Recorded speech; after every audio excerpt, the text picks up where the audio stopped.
Good afternoon, everybody, and we hope that everybody's feeling well as the World Cup finals get underway here. Oh, I heard a click as if a first move had been played. There we are. There's a first move. There's a first move.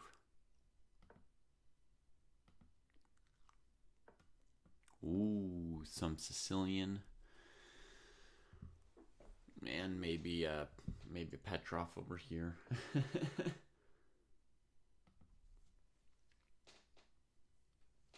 Lectures on microscopes. Interesting. What do you learn in lectures on microscopes?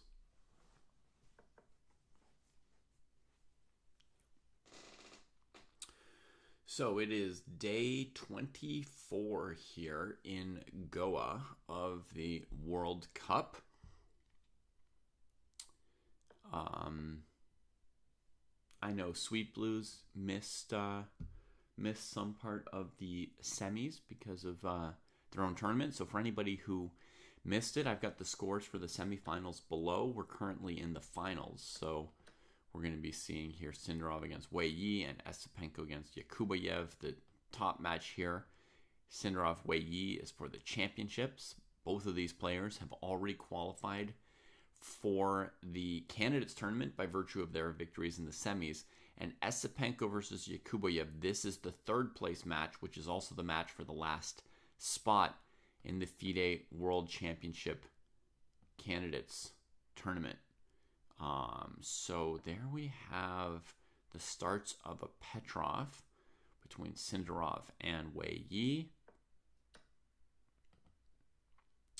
And here we've got, wow, Yakubayev not playing a Najdorf, but a 4 knights Sicilian. And knight c6, e5, knight d5. This is a very sharp line.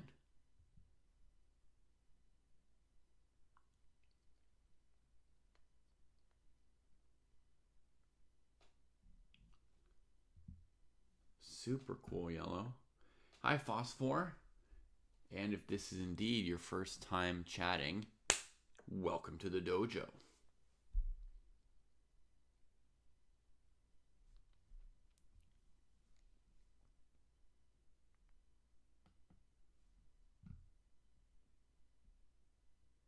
Chess is even more interesting than that? Wow.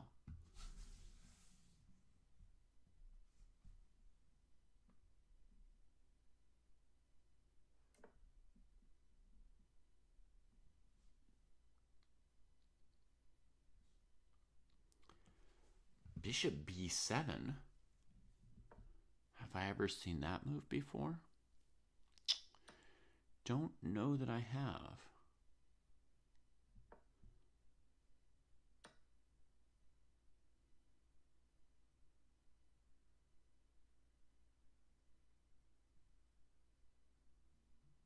But Esipenko has, answering quickly with bishop d3 here.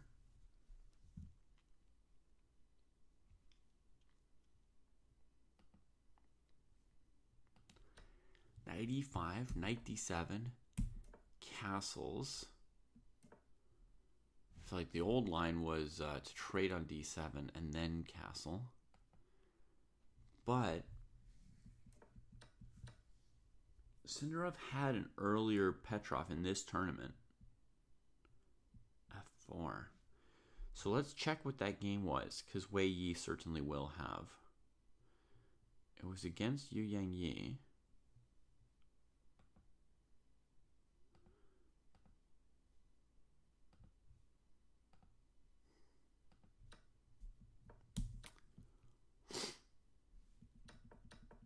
d4, knight e4, bishop d3, knight e5, knight d7, and he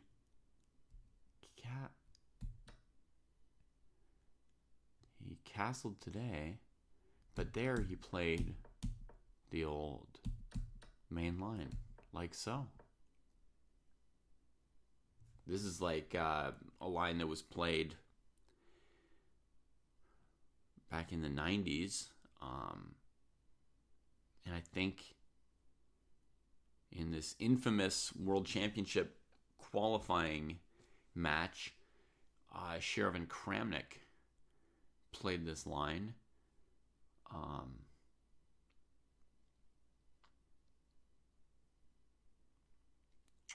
So yeah, that's an old school line.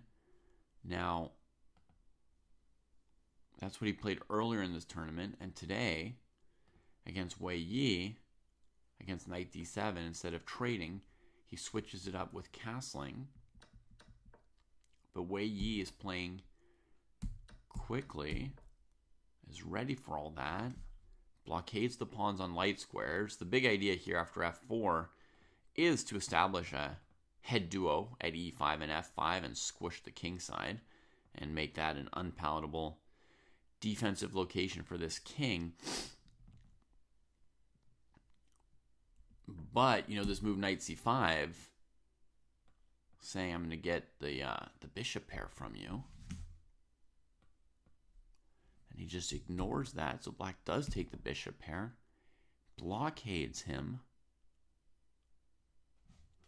He says, for now, bishop f5, there's queen b5 check, winning this b7 pawn. So he keeps developing. And he also says, if you go bishop g7, we're going to go bishop c5, making it hard to castle. So black plays c5. And now there's already the question of bishop takes c5. But Wei Yi played this in seconds, like it's some known thing. Okay, bishop c5 is check. So there's no time to go queen b5. Queen b5 check, you get perhaps queen d7 to keep the pawn defended, and after the queen trades, c5 is defended again.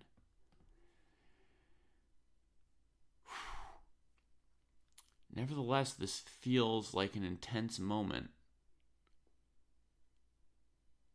And it looks like Sindarov is going to check something in his mind.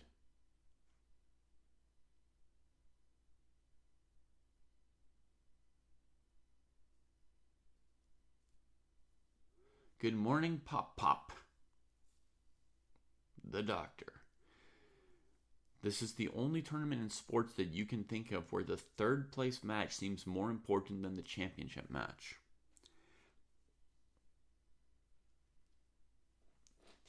Yeah, I don't watch any sports other than chess, but just on the surface, that statement seems like something that you'd be unlikely to say about almost any competition. So, yeah, it makes sense to me that that would not be the case anywhere, and that this would be an exception, an outlying event. Now, why is the third place match more important than the first place match, folks? Because the third place match gives you the third spot in the candidates, which is towards the World Championship. And I don't think anybody really keeps track of or remembers the list of people who've won this tournament. So winning, I don't know, somehow doesn't seem to matter as much potentially. Okay, I was wondering if white could do this.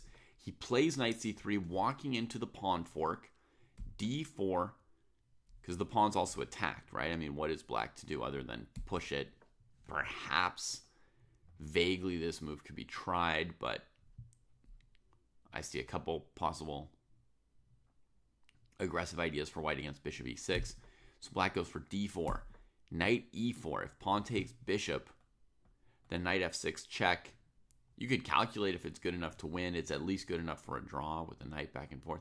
It looks scary for black. Black plays bishop e7, giving this piece a chance to save itself. If bishop f5 here to stop knight f6, maybe queen b5 check. Queen can't block to this. And white continues to threaten this.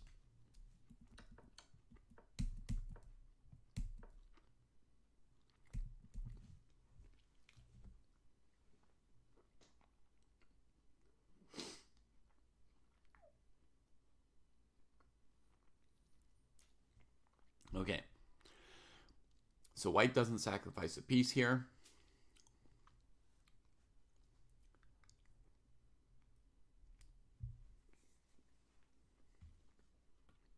Black can choose between castles and bishop f5, I would guess. Goes for bishop f5. White gets out of the way. Plus maybe has the idea of g4. Potentially if black castled.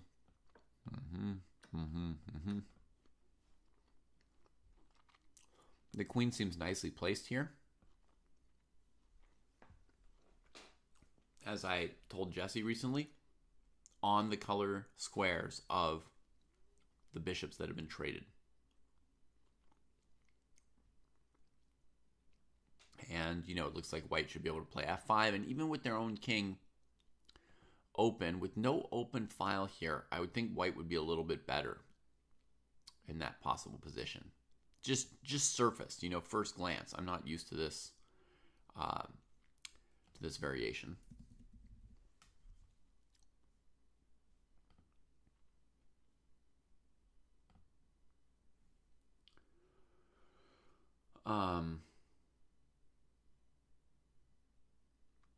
Oh, that sounds very fun, yellow. That sounds very fun.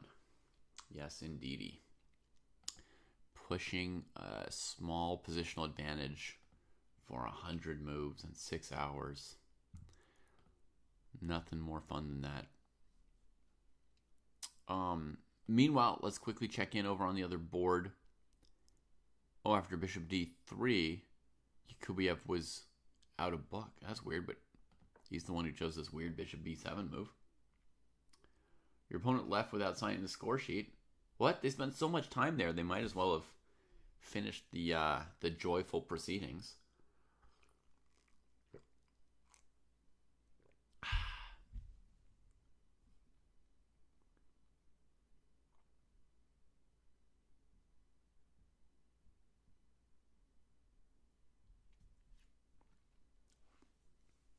No, but that's the thing about chess. You know, it's good both ways. You gotta appreciate both sides of it.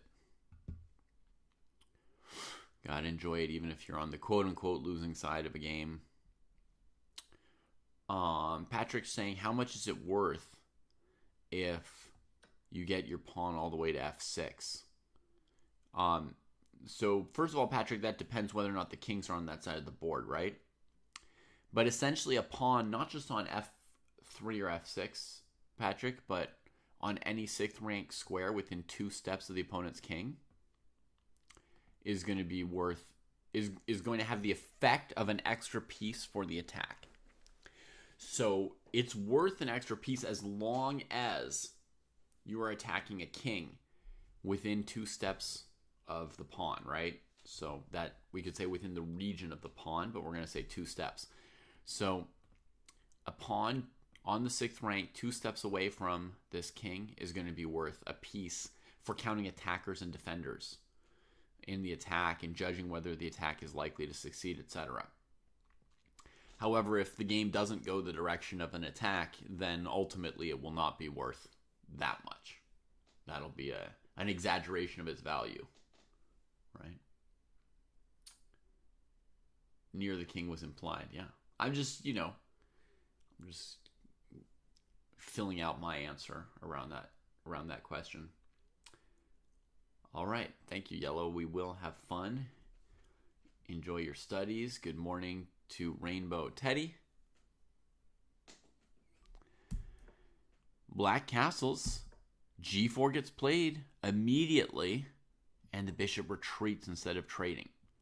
So black doesn't want to concede the e4 square for white's queen and decides to hold on to the value, so to speak, of this bishop pair a little bit longer. And remember what I said about how f5, f6 could be very strong even with the king here because there was no open files for the black pieces to get at white's king. Well, if black could set up bishop c6, queen d5, then this king could be worried about that. To my mind, you could play rook ae1 here. White's already played something, so let's see if that's what it was. Bishop g3. Okay, threatening f5 as quickly as possible. And we get d3 sacking a pawn in seconds from Wei Yi. Wow. What is that about? Now cd3 strengthens the knight against this diagonal. It must still be from the speed, Teddy, but that was some kind of a deep something or other, huh? Am I missing some kind of a tactic here to win back a pawn on d3 or g4 or somewhere? Maybe bishop b5? And then check? And then rook d8 quickly? No, he plays f5 immediately.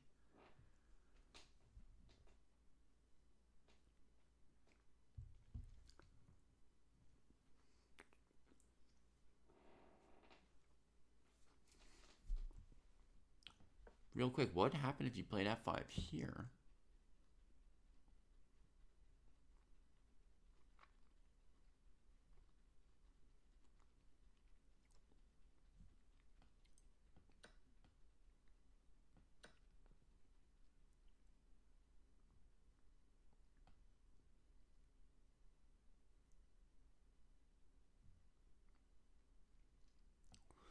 It's complicated. It would also be a pawn sack, basically. White could check, take. White could take.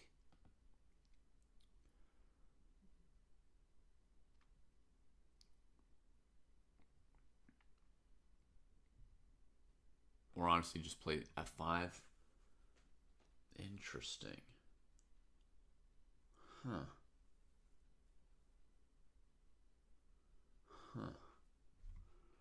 Okay. Well, yeah, I can start to see if f5 is the point, why you might want this in. The bishop would be attacking this way. Okay. CD f5. But feels like white might have some good options here too. Trades quickly. Bishop takes. Rook e1. Wow. Chekaruski. Anchoring the pawn. Ay. And just angry bishops for black. White, but, you know, if you just go bishop c6, white's going to play f5 and open up their stuff too. This pawn's anchoring, but there's always going to be a second pawn sack. Ay. If you didn't know that they were, in theory, you would say this is like an extremely dangerous position. But when people are in opening theory, then nothing's dangerous. You know, it's all just basic.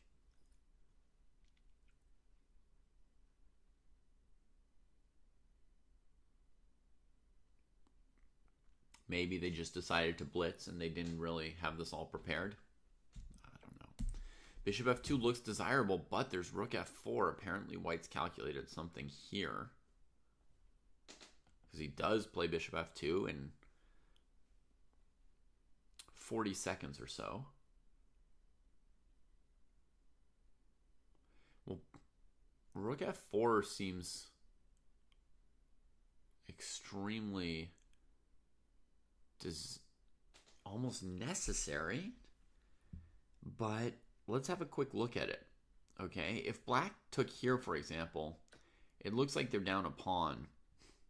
Without forcing the king onto this diagonal, this looks like there will be a little bit of comp, but it looks largely bad. So let me double check this. I'm starting to see something emerging about what white might be up to. If check as an in-between move, and then you recapture, there's knight f6. And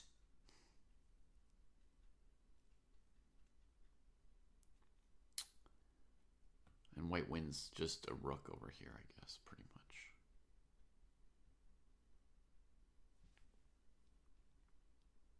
Yeah. So against rook f4, bishop d4, you could go here as well.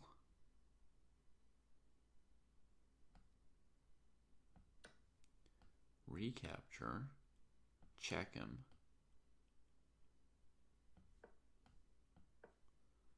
threaten stuff like this and this.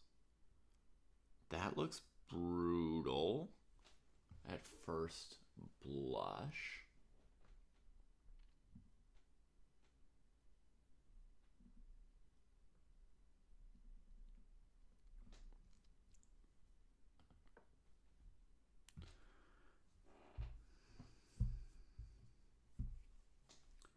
Wow, incredibly deep opening knowledge for this little sideline here.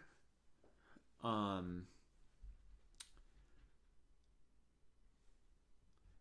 it looks very exciting, but honestly, this one could potentially be more exciting insofar as, you know, there's a little less opening theory known by Yakuboyev, so there's more room to get something unusual for the players. You know, when they play on their own, they're more likely to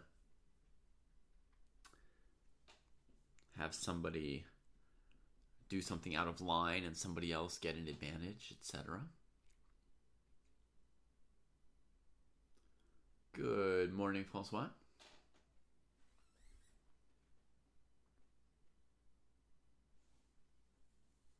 Can I show the knight fork line? Sure. So it would go rook takes f4, trade. We throw in a check. There's also bishop takes g4, which we could perhaps calculate, which we should calculate.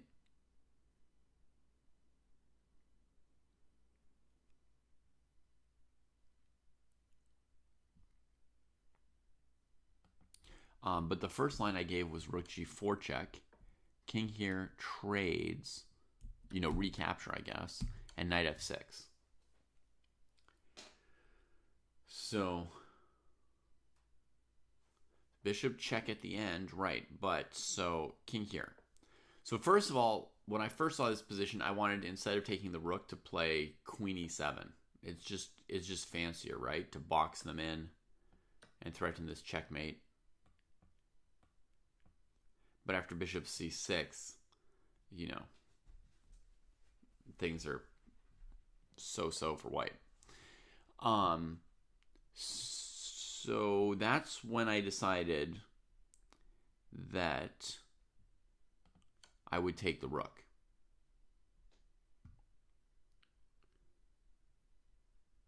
Right? So folks might then be dreaming of going check. King steps aside and queen d5, and you're wondering, like, I'm down a whole rook, but, you know, don't I have something? The answer is there's always queen e5, cleaning things up. And there's no move for black that doesn't run afoul of queen e5 next. There's no counterattack down a rook here. Right? You can also try queen g5, trying to pin the knight for some kind of dream, although, you know, the knight's defended. It's not really doing anything, but again, queen e5 cleans it up. So I don't believe there's going to be any miracle for black here down a rook after this. Sweet Blues had considered sacking the queen in order to then give this check. Now that's interesting. That is very interesting. Even check, and here, and black's great. Wow, this could actually be possibly enough for black.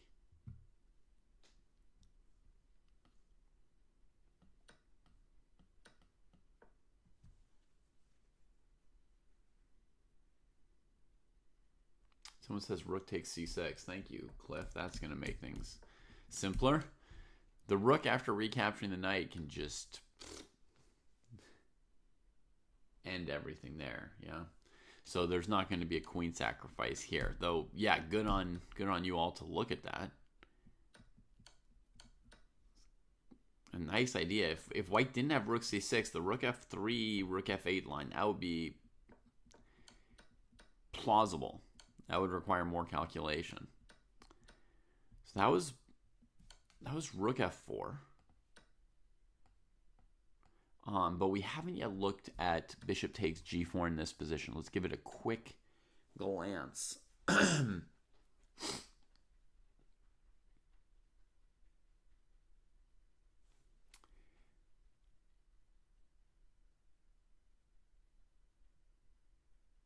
Basically,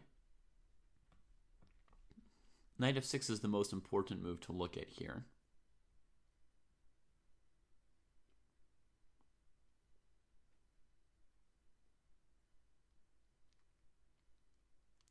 But honestly, white could also turn it around and sack their queen, right? Do some kind of rook f4, bishop e2, knight f6, king h8, bishop c3, or something like that. It's possible.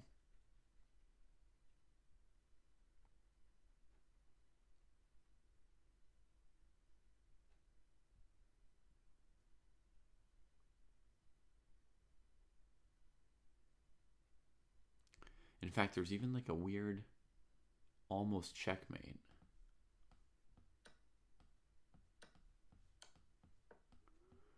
There's this funky knight e8 move. Looking for rook f8 checkmate if black plays pawn takes bishop. Which is cool and fancy and all of that. But king g8 stopping rook f8 mate. We might have to just repeat positions. And also in the knight f6 position, king f7, allowing discovered checks, but getting out of the death corner of the bishop. It's going to be a little hard to prove for white.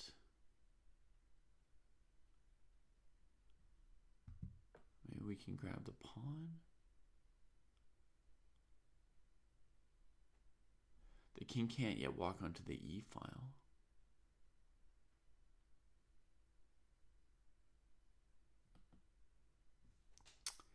But okay, let's look, before we look at queen sacks, let's look at the most basic move, which is just a bunch of captures, right? So,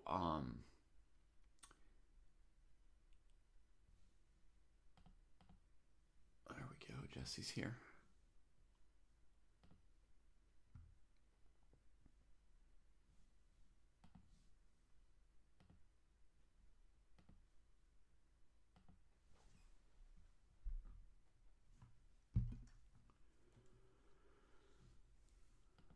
All right, let me just fix things for a moment, friends. We'll get Jesse in here.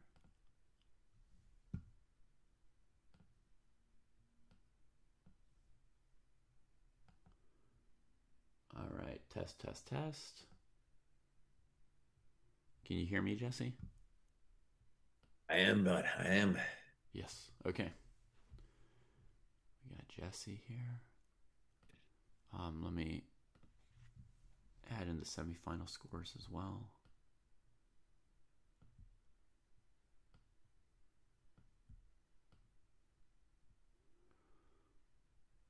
Just to orient anybody who doesn't know where we're at, these semifinal scores will help make clear who's in the first place match and who's in the third place match.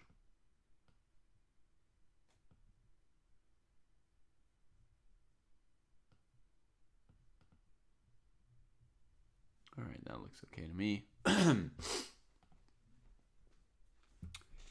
Okay, we've got somewhat spicy looking openings at the moment, Jesse, although one of them was 20 moves of memorization, so they might just kind of solve it and it might peter out. What's he got in the magical jar? It looks like milk. I got some tea in the morning here. Ah, there's tea in it.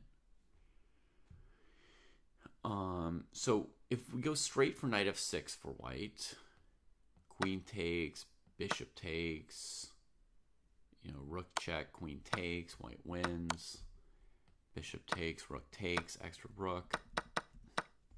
The rook could also take, then bishop here hitting the queen, bishop here, rook here, bishop takes. There, black comes out equal.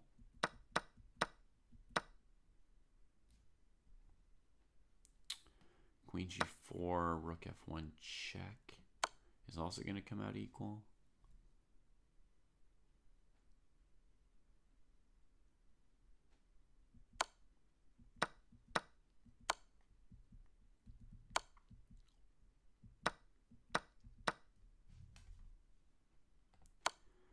Knight f6, rook f6.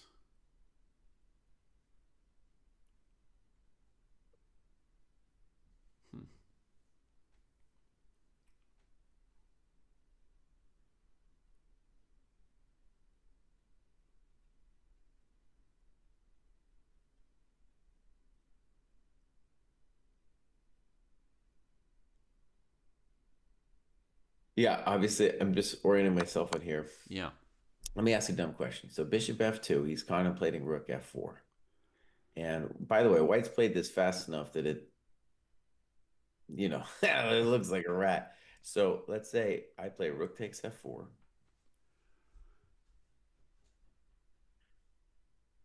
Instead of knight f6.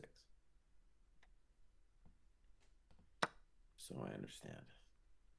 You want to go bishop d4, bishop g4. Mm-hmm.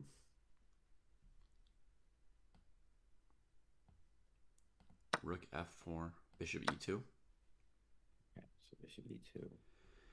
Yeah, I thought this queen sack would be hectic, so I tried to look at just the straight captures first, but the straight captures didn't yield anything. So knight f6.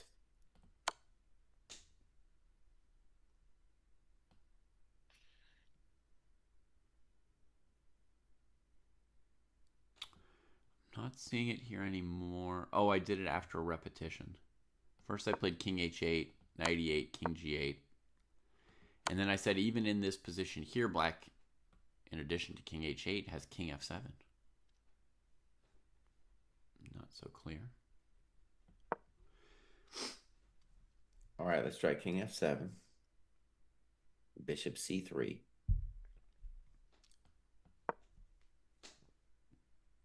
Mm-hmm. Bishop takes d3. All right. So yeah, this was kind of my question of like who's better and why here. It looks very dangerous for black. Mm-hmm.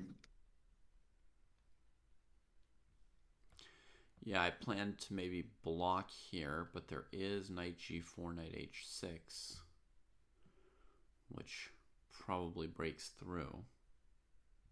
There's also knight d5, rook e7. I don't know if that's any good, but I got that too.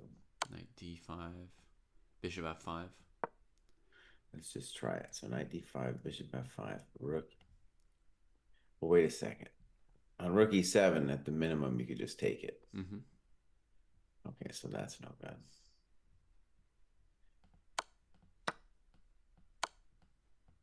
So knight g4, bishop f5, knight h6, king f8, I guess. Knight f5.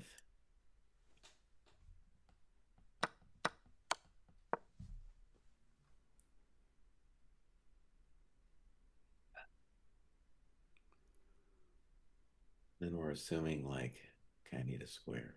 I don't have a square.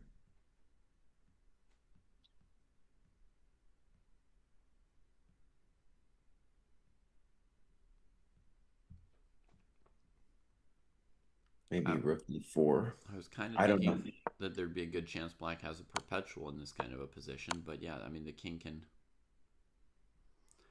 come up and this queen Yeah, has I to don't check know.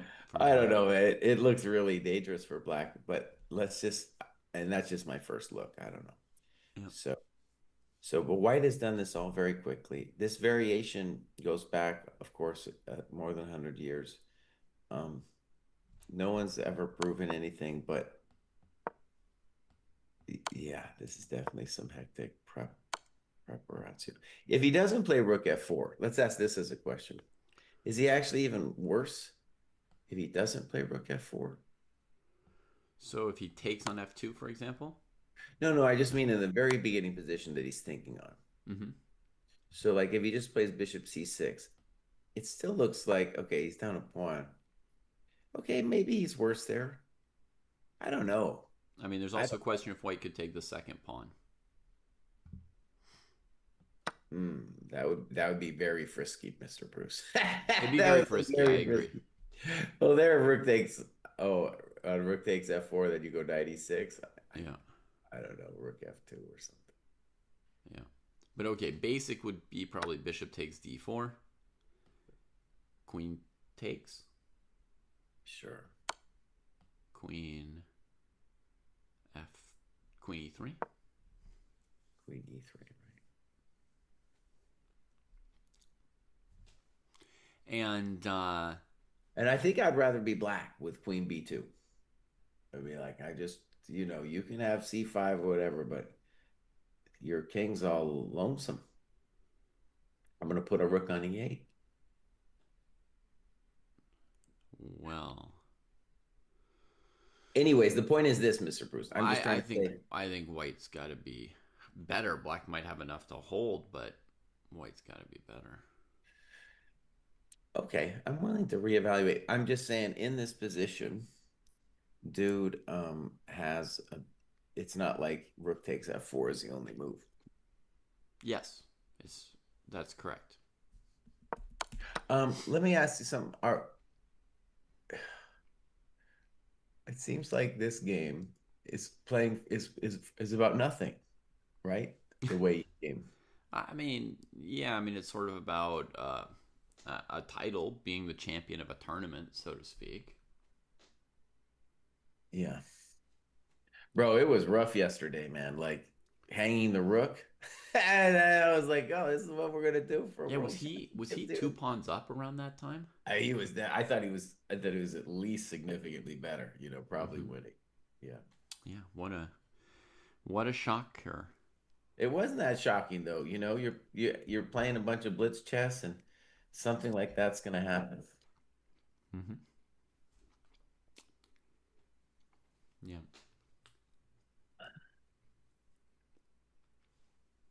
Now this other variation, very I think what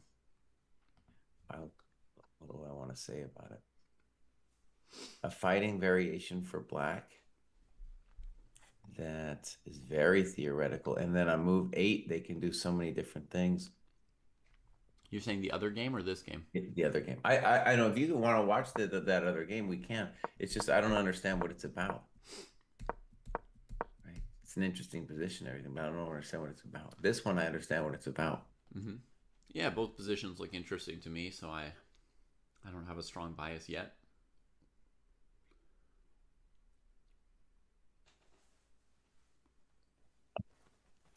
Dude, tanks big time on Queen C7.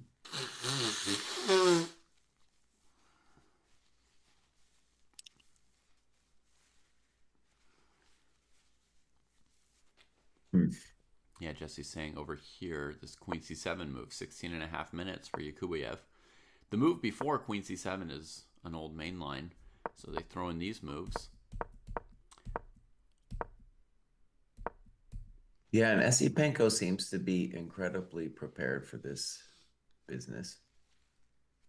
We've never seen Esipenko. Here's a good trivia question. When was the last time in this tournament Esipenko won a classical game as white? I don't know, man. It's been a while. Classical game as white. I mean, he hasn't won or lost a classical game since like the first round, right? Right. Against Abasov and Puya Idani. Actually, he traded wins in that match with Idani before they went to tiebreaks. So he won 2 games with white early in the tournament.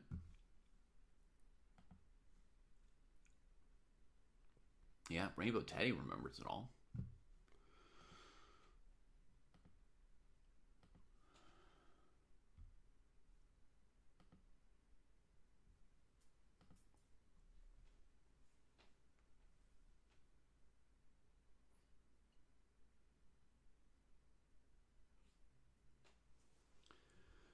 BC Belle.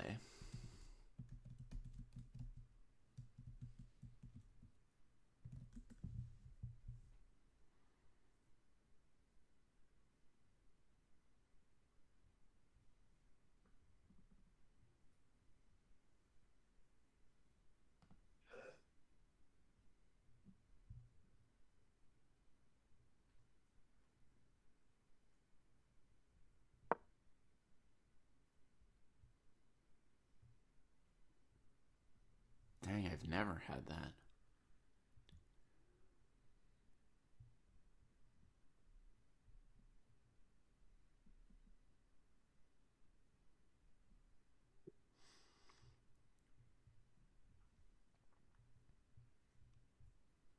I'm going to have to try that next chance I get.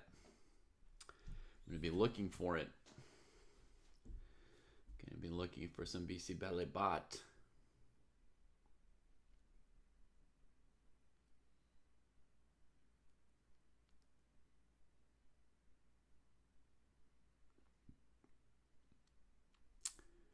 Bishop d5. So the knight can reroute to c6 without blocking the bishop. That's another non-trivial move from Noterbeck.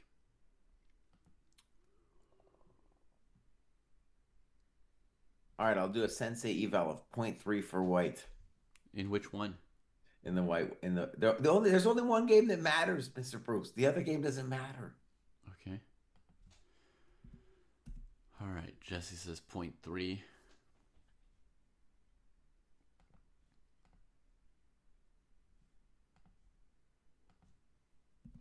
I'll go with 0.2 for now. On the game, Jesse says matters.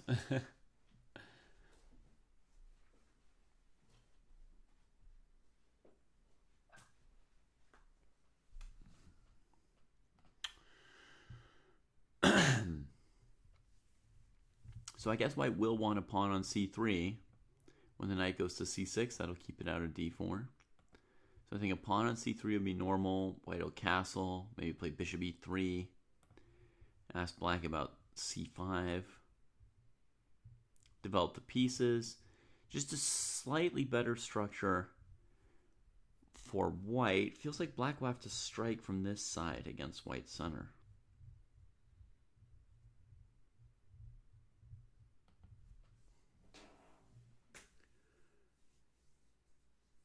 Well, Mr. Bruce, let's play it a little bit for fun just to see, because let's just say I castle, because that's what they told me to do.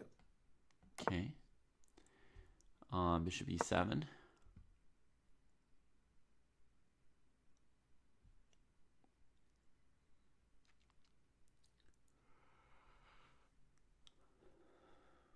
Let's say I go c3.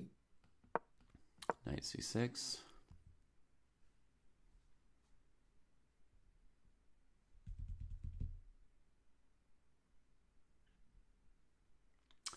Yes, Fu's first and second place are going to be getting more money than third place, so it does matter to the players in that sense. It's $120,000 for first place, I think.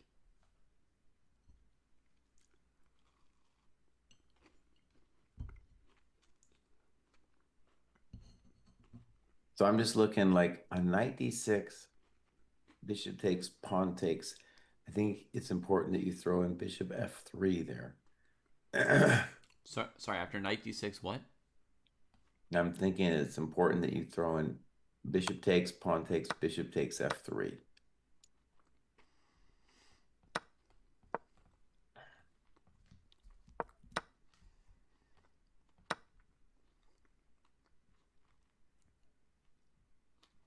So that's why I'm just thinking about it, but I don't think I can do that.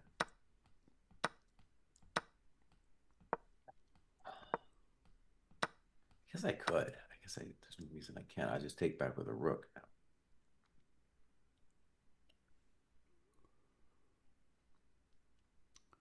Well, that looks pretty good for white. Yeah, if I just follow the captures and then orient myself. Seems a little good for white, but perhaps it's not the end of the world if black just plays f6, king f7. Still seems like it should be a bit good for white. Wait, no, no, no, Mr. Bruce. I think you did it wrong. So ED6, bishop F3, then I play rook F3. Okay, you can. I just played pawn takes queen and still got an advantage for white. Okay, fair enough. I was just checking your concept, but yes, you can go rook f3, which is 'Cause- the more main move, I guess, to keep this pawn here. Yeah, that looked, I mean, there I'm willing to be like, okay, white, we're doing great. We don't need to. Yeah, I guess you play f5, opening up your bishop, and Yeah. looks basically very bad for black. Much worse than the point 2 or point 3 we're talking about right now. I'm a GM today because he castled. And then the hilarious thing about castles, which I didn't originally intend, I just did it at first because Mama told me to. But in these variations, it's a big deal that I could take it back with the rook. So I think what this means, Mr. Bruce, is that you don't want to play bishop e7. But I want to. I think you're going to need something else first. That's not a good sign.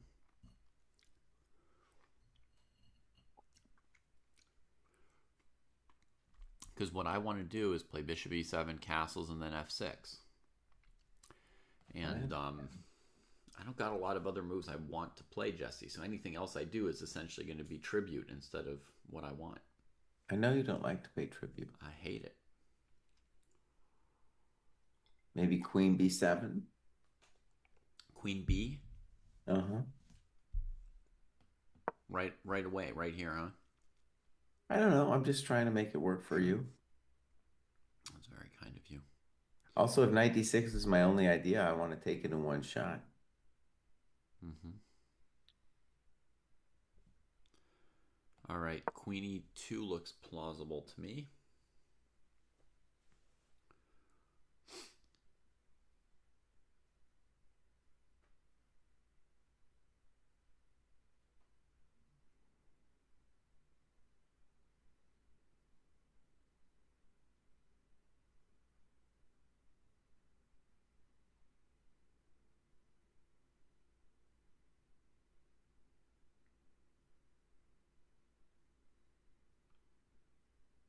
I don't know. It looks good for white, doesn't it? Pleasant, yeah. Okay, I don't know about queen b7 then. I was just trying to make something work. So bishop e7 looks like an advantage for white. Queen b7 looks it.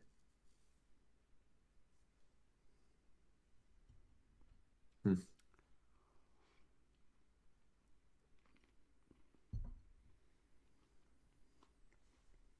Well, I'm going up to point 0.5, Miss Bruce. Going up to point 0.5. Jeez Louise. This man has a reactive evaluation function here. I'm not being reactive, bro. I'm just expressing what it looks like to me. Mm-hmm. All right, let's check bishop e7 again. c3, knight c6 makes sense. Chekovich. King f8 doesn't look good or anything like that. Takes. Yikes.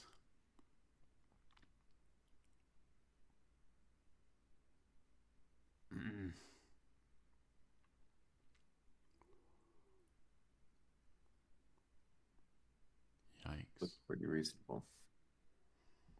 I'm not seeing many other deviations for me in rook f3 and then f5.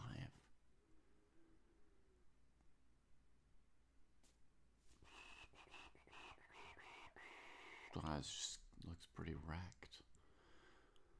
Okay, I need to find a different candidate move then, Jesse, for black.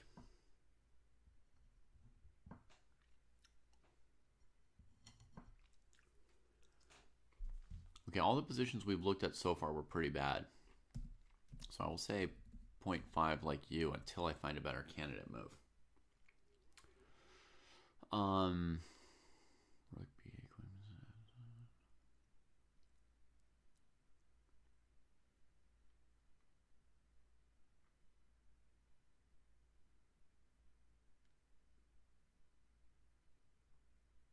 Hmm. I'll open the Dojo database here too, just to see what's going on here because a little surprising. Like Queen C7, he tanked so long. Let's see what's going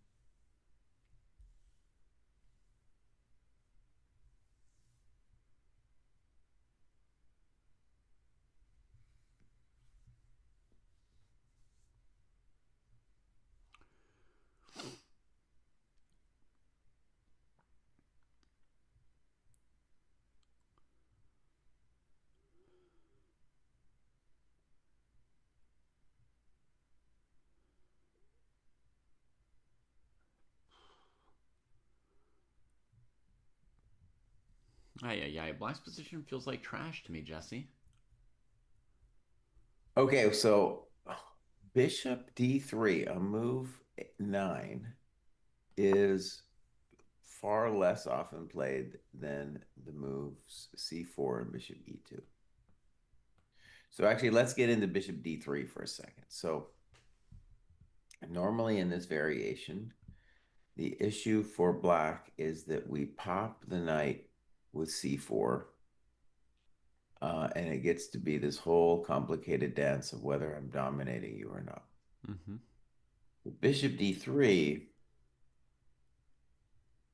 dude is suddenly out of book and doesn't know what to do. And hilariously, he ends up moving the knight anyway. Yeah, on his own without any C4. On his own. Now it makes sense. I understand because what he's doing is he's trying to get back, I think, to normal visions of how this line works, where you play knight b4, c5, and then your knight dances. Mm-hmm. And bishop d3 further also looks weird because it's like, well, now he can always tempo us with knight b4. Right, like your plans to kick the knight, but you've set it up so it'll always get kicked with tempo. And actually, I'm looking in the database, and it's for the most part not something strong players have done. Mm-hmm. I got one game with Ferrugia, but it's a title Tuesday. So he tanks on queen c7, f4 immediately, Yeah. knight b4. So my instinct, by the way, Mr. Proust, is like at some point after bishop d3, we need to play for f5. So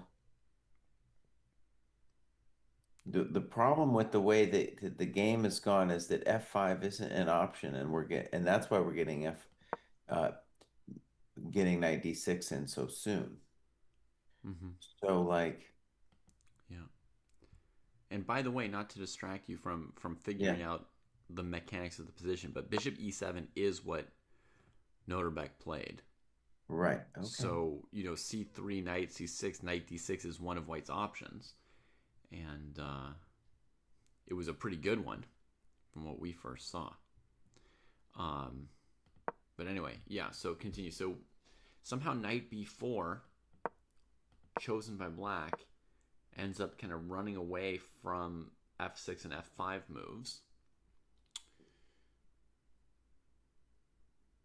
Exactly. Once And you're committed yeah, there, it's kind of hard to do.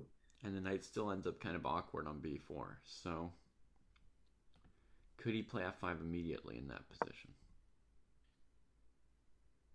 Yeah, or maybe even without queen c7, but that doesn't look good. That doesn't look great without queen c7. It's kind of like if you're going to play f5, we want to do it with.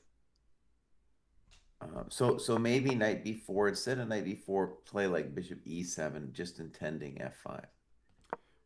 Why wouldn't you just play f5 immediately first? If you do it immediately without f4, I was thinking about that. So if you do it without it, the issue is, oh, okay, so you're doing with queen c7. Sorry. Yeah. Well, we take, Mm-hmm.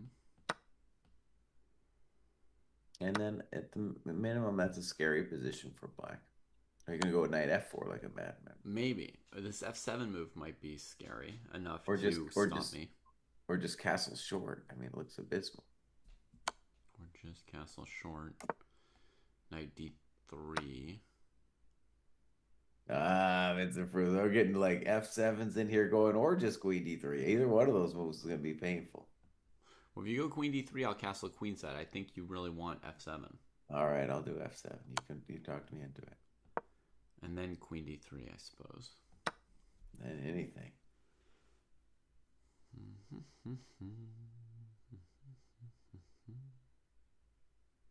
That wasn't it.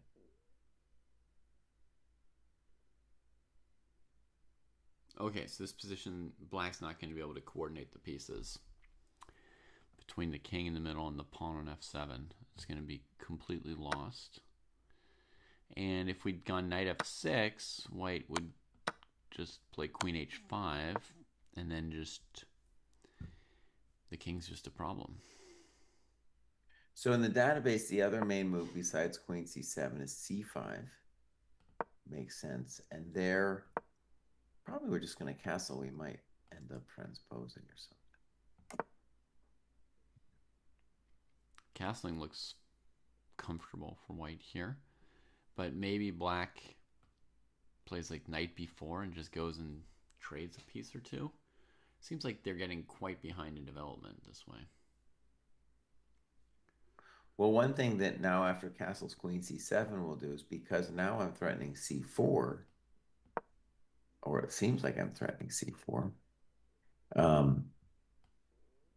The kind of game, let's call it the game continuation we're dealing with now, f4 looks like c4, looks like I mess with you a little bit. Bishop back. Yeah. Why does white care? Because now you can't ever knock the knight on d5.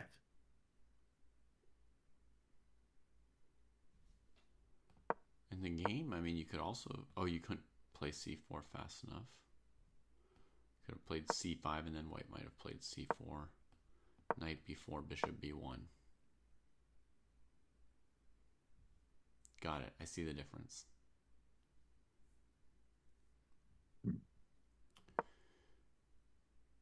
So I guess by comparison, Jesse, if you played c5 immediately, as I guess some people did in the database, maybe white plays c4 right there.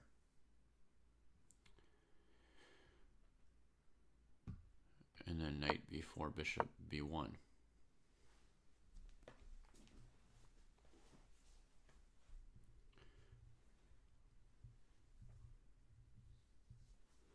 And again, white looks pretty comfortable. But maybe now black doesn't spend a tempo on queen c7. Instead does knight c6, knight d4.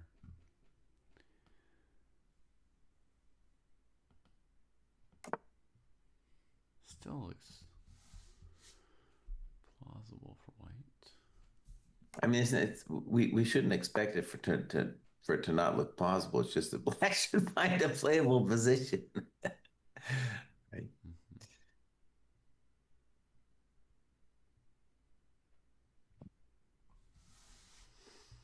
It's funny too, because it shows a little bit of how the computers have influenced everything. Because if you just show the position before 9 bishop d3 to a chump, and you say, well, what's the most natural move here? And they'd all say bishop d3. Everyone would say bishop d3, man. But because of the computers, they're doing all kinds of fancy things here.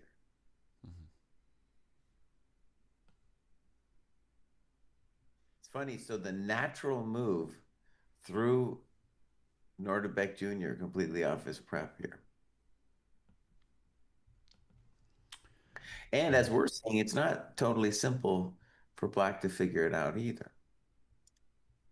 Yeah. I mean, black's playing a very, very complicated opening, right? This line where you allow e5, knight d5 as black, I mean, it's just controversial.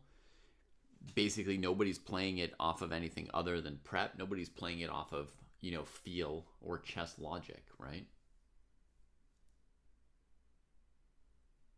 So we had a c3 on a GM today, knight c6, and there might be something else besides knight d6. It just knight d6 looked very good for me, for white. Mm-hmm.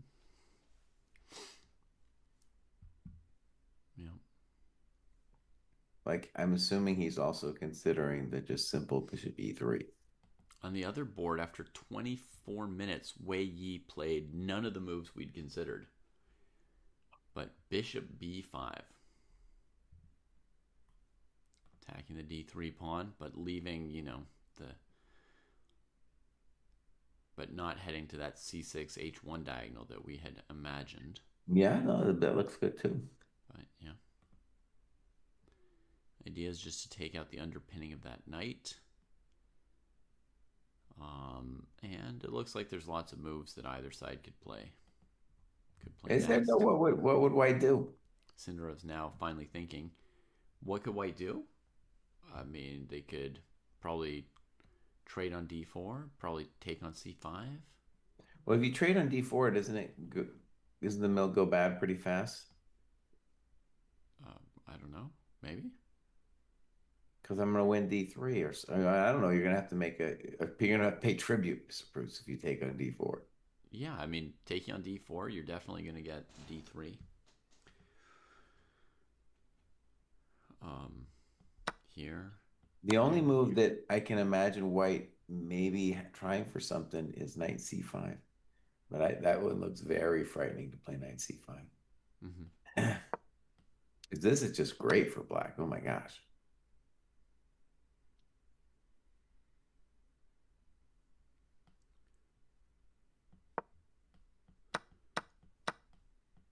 I guess there's no reason Black would be in any trouble with that straightforward line. So knight c5. Intense. I was also thinking White might have a move like g5 or f5 here. When I was thinking that there were a lot of different things either player could do. I see. Okay. But g5 g5 would just take on f4, right? I suppose so, yeah. And f5 looks like it's too much, but okay, maybe. Yeah, probably too much. What if I just move my king off of some of these diagonals to change the tactics there? Okay, rook f4, I guess. All right. Then takes. Check.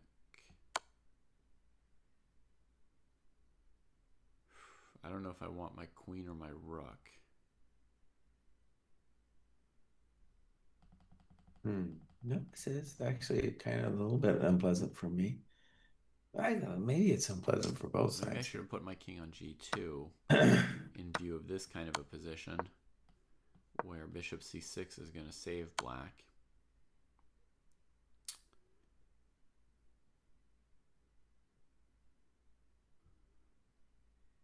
If my king were on g2, I could maybe go to h3, queen d3, check, king h4, g5. Who knows? Okay, let me try in the starting position, king g2.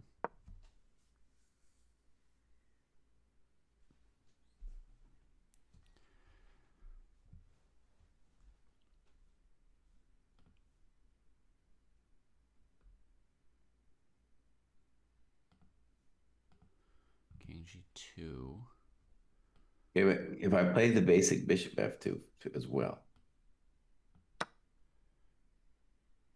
See, don't I always have a comfortable recapture? Yeah, looks like you're probably fine. Let me try knight f2 though. Rook f4. Rook f4, check.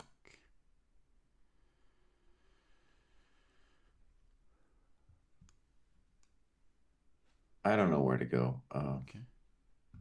h8. Sure. Check. Queen f6.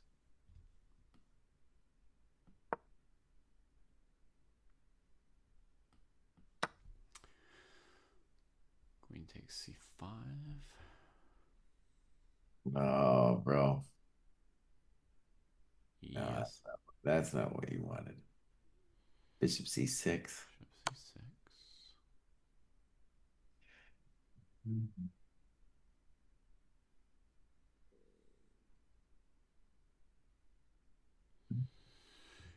think, yeah, black's fine.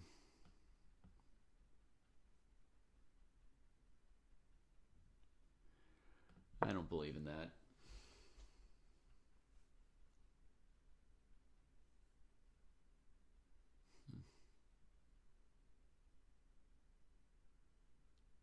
Okay. Well, that pretty much leaves knight c5, huh? Well, knight c5. So it's kind of like, so bishop b5 seems like it forces knight c5. Knight c5 looks very frisky. Very frisky.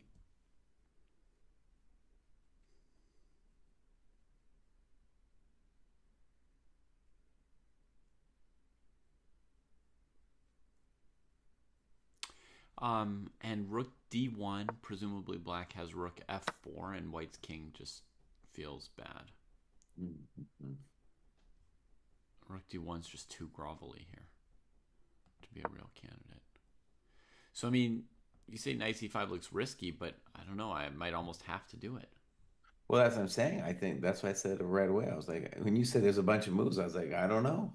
To me, it looks like there's only one candidate. Hmm. And then let's say you play rook f4. Not that you need to, but let's say you do. How many moves do I even have there? Black starting rook f2, bishop c5 or something.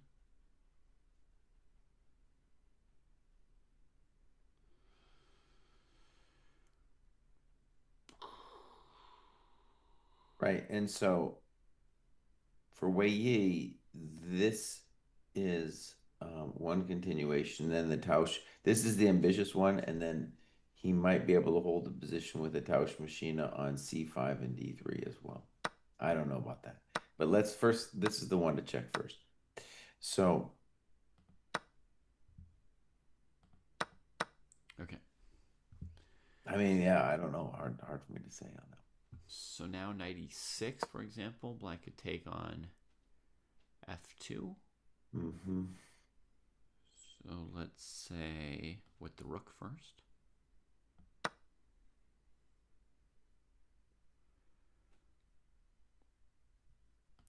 Rook f2. I should take.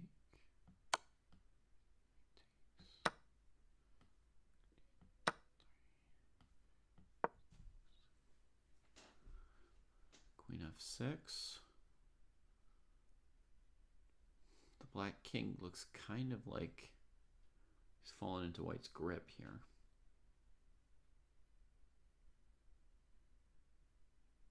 Yeah. But I guess got to look at Queen d7. Queen d7 instead Oh, of no, queen no, d3. no. After Queen f6. Oh, sorry. Okay, so you do grab the pawn. But I don't know. I could also play Queen d7. Then come back. Pawn isn't that important.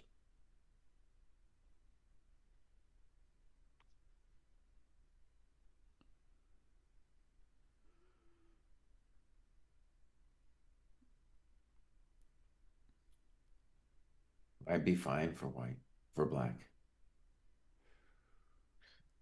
Ugly as it looks. Yeah. Definitely looks super risky for a moment. Momentito.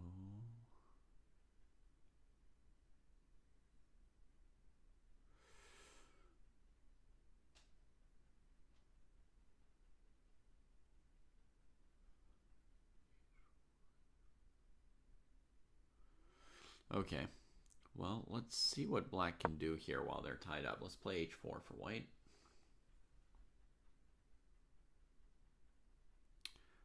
I'll probably go back and play b3 instead next.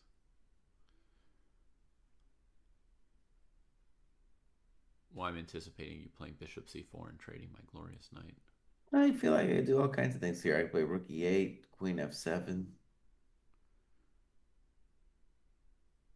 Queen f7 trades a knight g5. Looks bad. Queen f7 trades a knight c7. Looks even worse. So I All would right, say so I play no rook queen e8. f7. And rook e8, h5. What's your intent? I was looking like queen f7. Queen f7 then. You're really into that concept. Tradovich, knight g5, and now you could just go defend your pawn. Okay.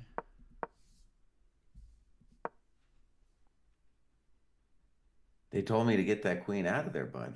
I want to play queen f7. I hear you. I hear you. I was thinking, Jesse, that you would just play bishop c4, take the knight, and then, give a perpetual or something on d1.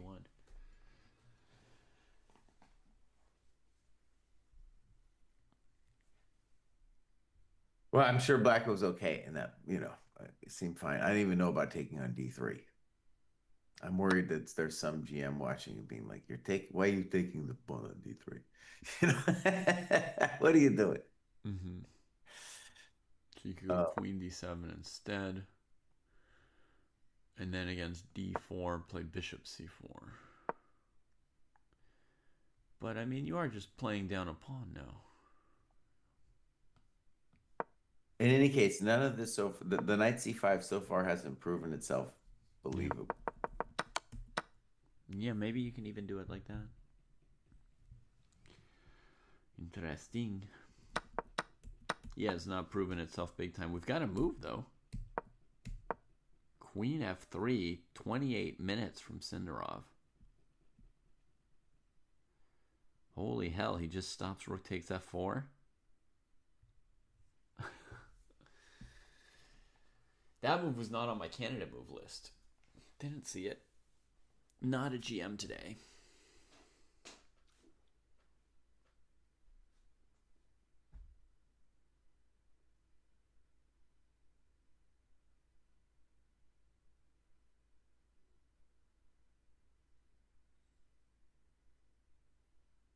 Yeah. I still think black is totally fine with a move like c4. You know, you just keep going and pushing it open and open. c4 is hectic, though, right? White can take. And what's your plan? Well, I'll open the position for my unopposed light square bishop. Okay, but have you calculated? A little bit, yeah. Okay. What what do you what do you do after pawn takes pawn? I'm going to take it. And then rook d1? And then I would take on f2.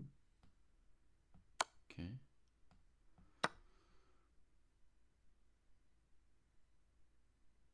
But now you're down a pawn, right?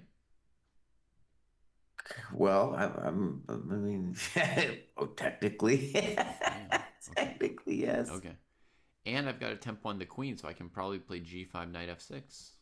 All right, I've got a decent chance of getting that in. And if you don't have a great square, I might even have queen c3 next move.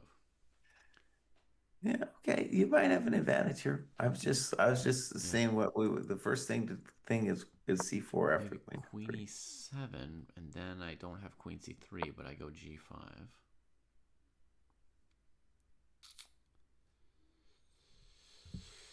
Mama said outpost your knight on f6 when they castle kingside.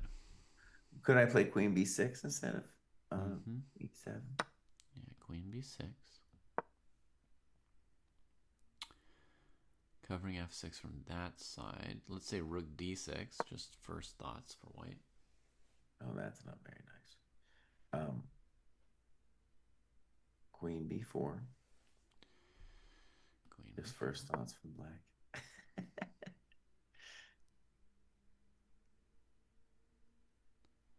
All right. Some kind of dream of giving a spite check.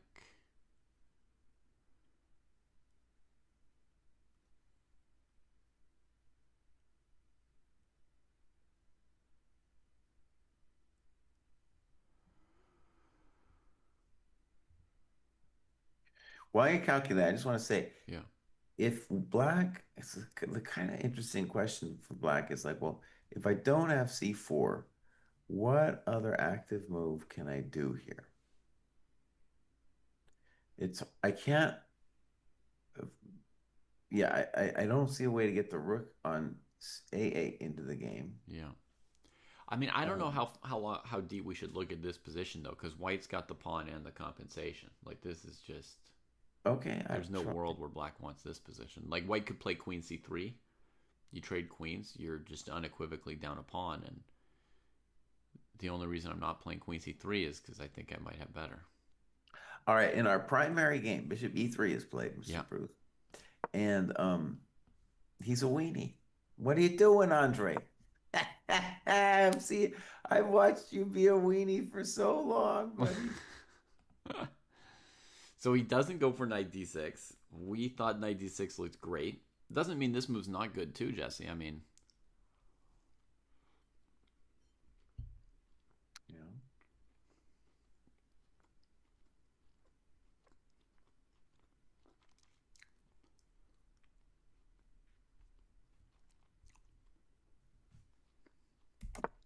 castles. One thing I calculated here long ago, even Mhm. before you got into the knight d6 lines, was that Black could castle in this position if White takes on c5. There's knight e5, so Black Right. can leave the pawn hanging.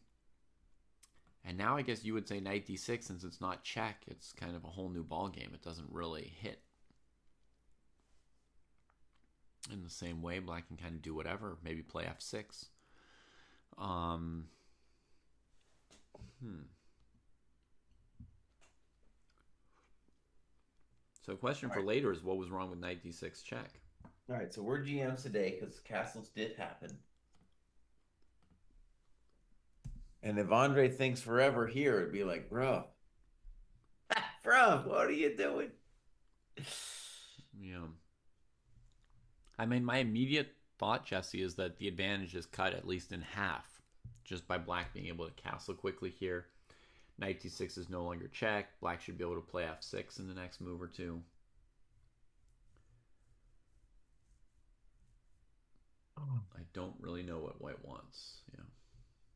All right, let's just do some basic things. Mm-hmm. So let me try Bishop C5. I know it doesn't look good.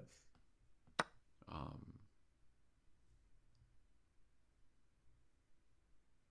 I don't like this move.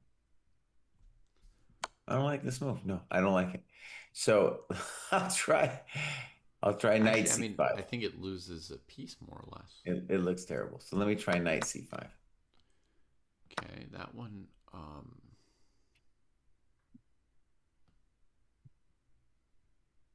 Honestly, it's the only move I can see for white if I'm playing for something like this. I would have to have something here. I mean, If I don't have something here, I don't understand Bishop E3. I can do anything. Let's start with Bishop f3. All right. I think I have to play Rook F3. Okay, knight e5. You can just play Bishop C5, Bishop C5, Knight E5, and I don't. My position is cock a la cock. Yeah. Okay, so that doesn't work. Nope. So what is White's intention? He didn't. He apparently didn't know. He didn't have an intention. Well, I don't know. He's thinking about it now, dude.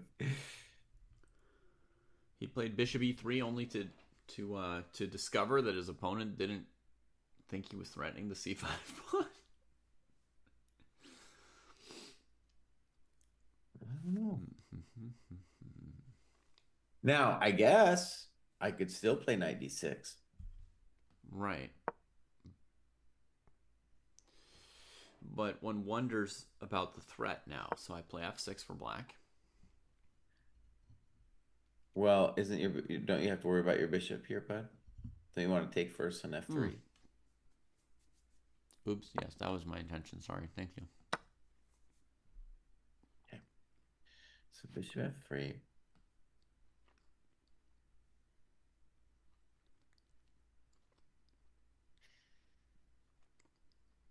I'm thinking about it. I don't know.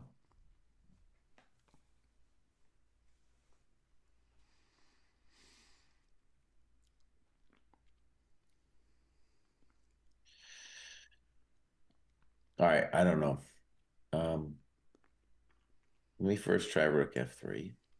Okay.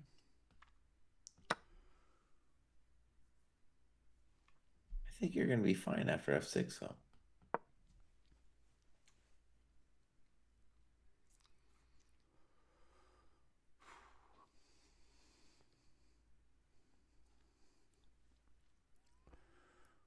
What do we want? I don't know. I'm not seeing it. It looks fine for black. Yeah.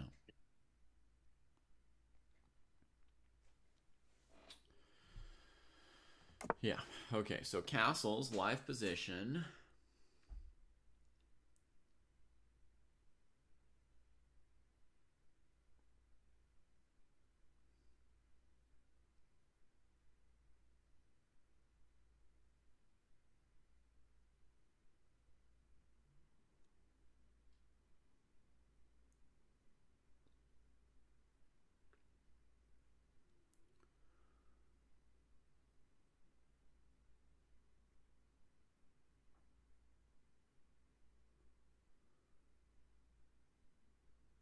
I don't see a move for white. I think we're slow this morning, Mr. Bruce, because Mm-hmm. after all that queen f3 stuff in the other game, we didn't even look at bishop b2. Or are we slow? What do you mean bishop b2? I mean, bishop takes b2 after queen f3. Other game, bro. Other game. Mm-hmm. And then maybe like our subconscious was unwilling because of rook b1, but on rook b1, dude has queen d3. Mm. No, I didn't. I did not look at it because of rook b1. I didn't look at it because I just didn't think that was where the battle was being fought. That might be fair too. So, I just thought that. Yeah, I mean, so actually, big question is what about just the simplistic knight c5 here, right? yeah. What do we do? I just thought with this kind of king safety, like they have to fight over the center. The queen side doesn't matter at all. Well, one interesting thing about taking on b2 is by keeping your bishop on f2, I keep, your rooks kind of bottled up. Mm-hmm. So maybe the intention on knight c5 would be bishop c6. And you probably have to go back. Or, yeah, you'd think you'd need to go back. To e3 or something. e4? What's that? Well, you have to go back to e4, right? No, I moved my queen Here. to e3. You're not worried about getting mated? Rook e8? E6, queen e5.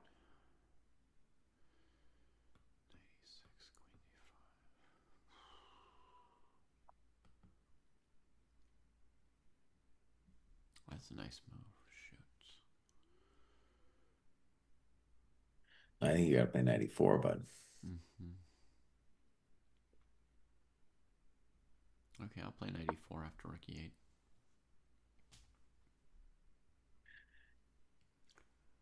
now the pawn grubber Proust might just like these positions. To me, I'm like, I don't know, buddy. That's definitely good compensation for our pawn there. I mean, spectator Proust likes these positions because it looks like some blood might be spilled. Some blood's gonna get spilled. That's true. Whites or blacks, it doesn't matter as much when you're the spectator. Mhm. Yeah. Okay, so but anyways, bishop b2. I think it's hard to imagine a different move besides knight c5. Well, bishop c5 tempos the rook, so it's potentially a candidate. Okay, that's probably fair. And one thing I'm noticing is if queen d3, you can play bishop f8, and I don't actually get your coconuts. So good. Bishop c5 is also a move. Yeah.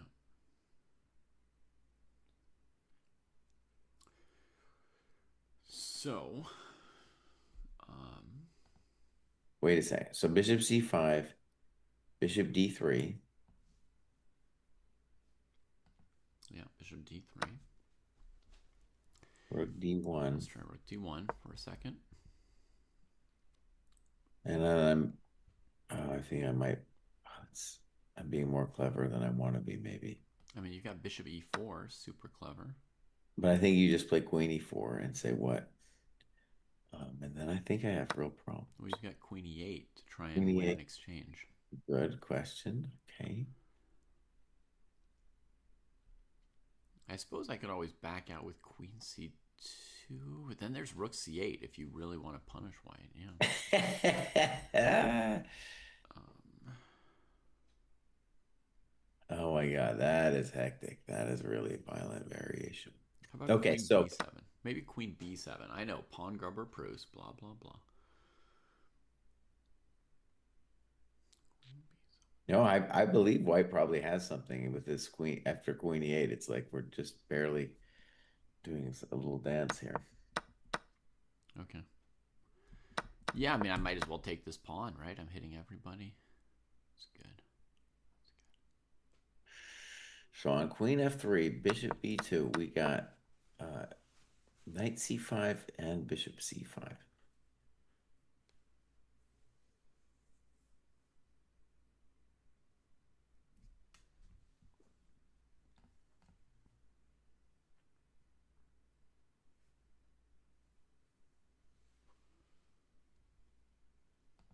Hmm.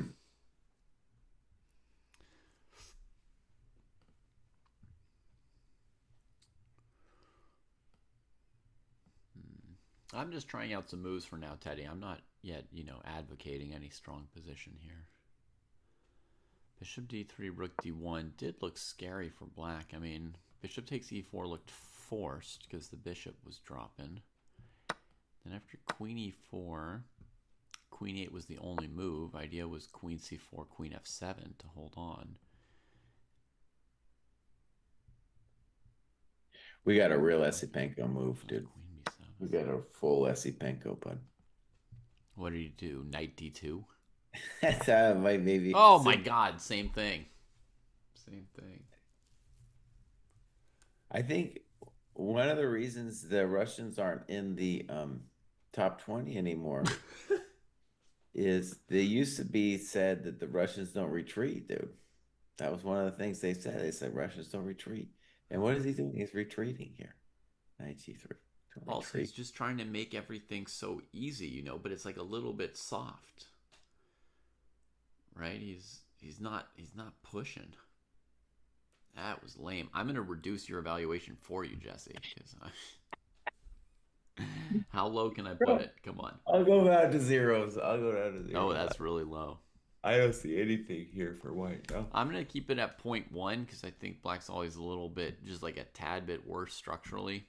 No, I don't. I think that's structural. D7 pawn, but it's not really a big deal when white wastes that much time and you get to play, rook B8 and F6 and stuff. That's really not much. That was lame, dude. Oh. Yeah, he's just begging. He's like, dude, I just want to go to those tie breaks. I just want to draw all my classical games and go to tie breaks.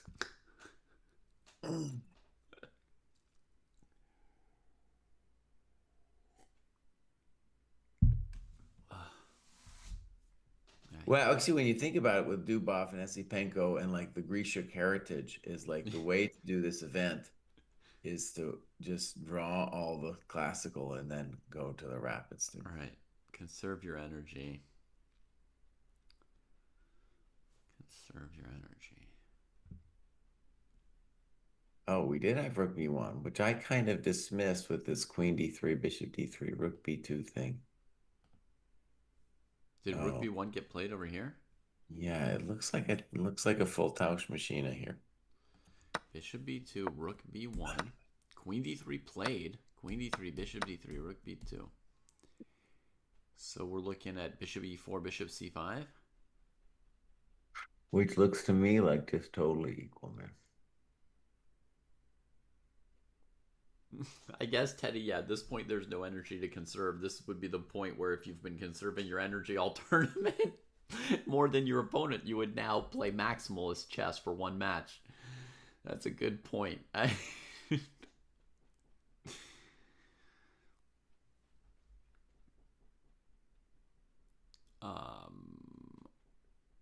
Okay, black is thinking. He's thinking he could also think about rook f4. He's also just trying to evaluate what if white has something interesting in this Mhm. opposite color bishop ending, So he could go bishop f1, king f1, rook f4, or rook f4 or directly. rook Yeah, f4 directly with probably similar results after knight c5. No, then he could throw in rook g4 check, bishop g3. Yeah, same that's thing. Same same thing. thing. Same things. Which those I don't know. Usually we'd say that's at least a clear advantage for white. Spaglotti says having rest days on the tiebreak days would also conserve energy. Yes, but I guess the theory is even if you try really hard, you'll still have draws in classical. So why try really hard and still have to play the tiebreak when you could try really not hard and not, and then only try hard on the tiebreak day. But the only point of doing that, truly, Spaglotti, would be if later on in the tournament you're intending to have more energy left than your opponents, because you can never really be conserving more energy than your current opponent, right? So I don't know.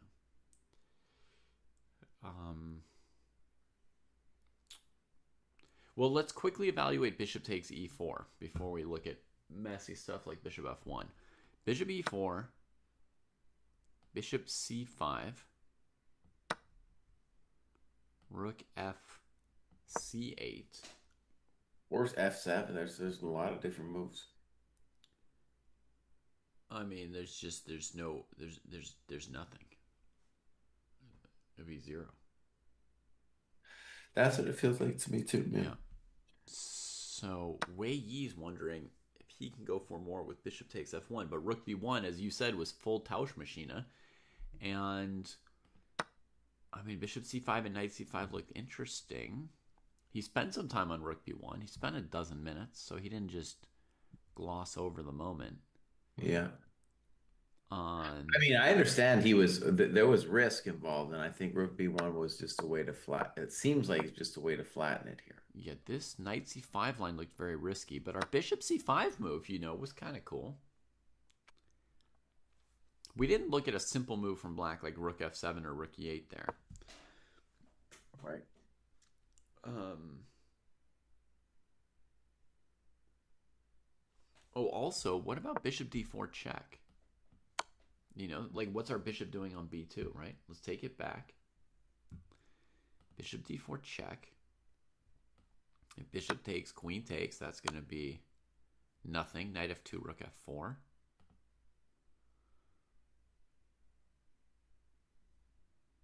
Bishop d4 check, king over.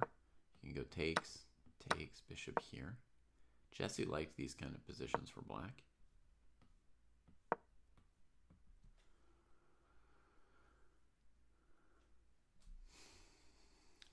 Maybe that's why he didn't want to do it, Jesse.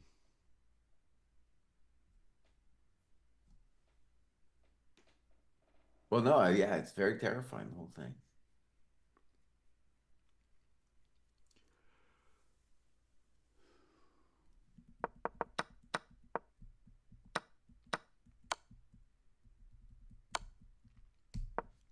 Well, the other game, dude, I'm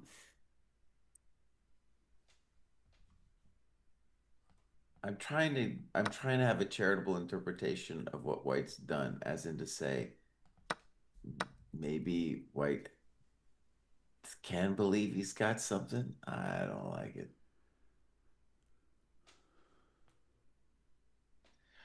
Okay, one good thing about this is I think that I would like to play f6 or f5, but that if I do, you could play ef, let's say rook takes knight e4, and my coconut on c5 is a little soft. That's the only idea I see for white. It's that maybe I can't play what I want to do with f6.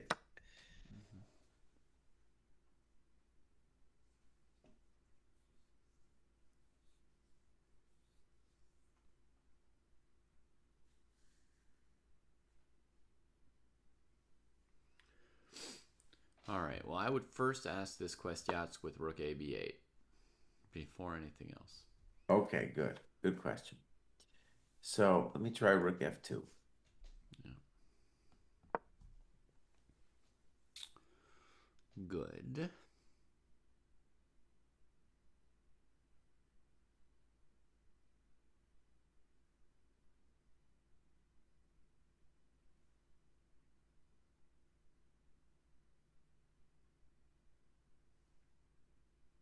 I guess I can understand the story of how white is better here.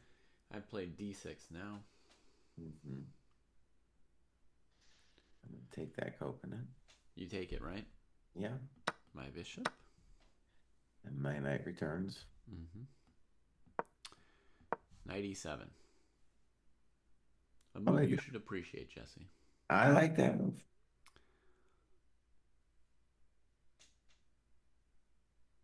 Jesse is almost religious about fixing knights once a dominatrix appears.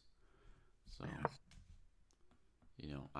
I came up with this idea instead of f6 partly to do this knight maneuver. Just to shut me down.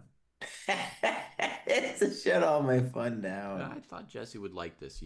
I've got the split pawn, so I've got this small structural disadvantage in theory on the queen side, but I'm feeling like it's sort of a All playable right, version here. let me play Rook D1. Rook d1.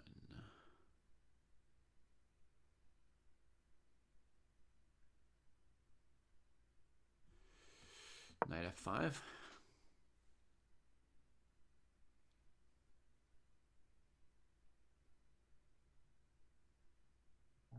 Knight takes. You're trading? Yeah. Tauschmaschine.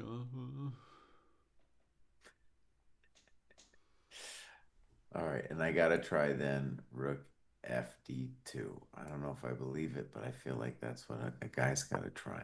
Dang, looks like the kind of move of a man who overlooked knight c4. I know. I don't play Rook D7. But he didn't overlook it. He just was at I that don't know. like epic phase of life where you're like, well, if they've got it, they've got it. I don't. I think you're fine after Queen A5, dude. I don't know what I'm doing, honestly. Yeah, me neither. But before we resign, let me play one more move. Yeah. B4. Whoa. I was all ready for b3. But this move is another level of hot. Maybe I should anticipate as an exercise what Jesse's planning, but obviously pawn takes pawn is kind of my move. Well, you should definitely see what I'm planning after pawn takes I pawn. should Now, try. pawn takes pawn might be your best move anyway, but you should at least see what I want to do. Yeah, I don't know. Maybe he's trying to play rook a7 and make it past a pawn or something. Kakamemi. Kakamumu.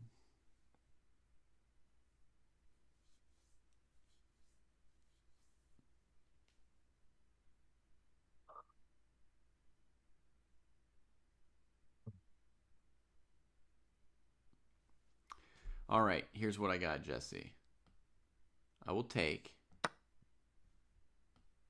Was your plan rook a7? Yeah, rook E7.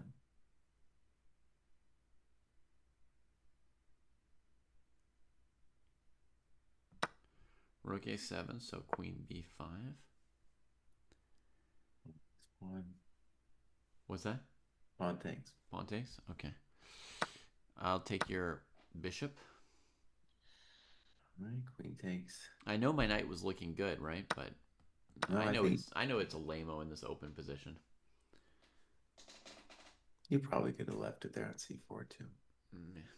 It was eventually going to be left behind by the times.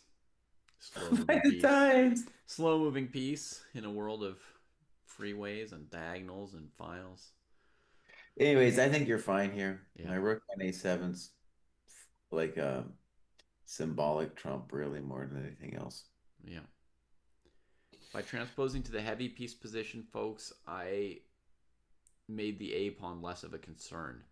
If I'd kept playing with my knight on C4, then there's all kinds of scenarios where the A pawn is annoying. Bishop versus knight could matter, but in a heavy piece position, White's idea of pushing the A pawn is not going to be more important than Black's idea of, putting heavy pieces on the second rank eventually. And rook endgames tend to be drawn, so I've got a lot of latitude to defend this. Okay. Good Now, Mr. stuff. Bruce, maybe what you should have done is D5 instead of D6 because I'm just trying to make it work for white, dude. But let me try. If we go back to D6, Yeah. could I try for something on knight E4 there? Um, I take your e pawn. Knight C5. Knight c5.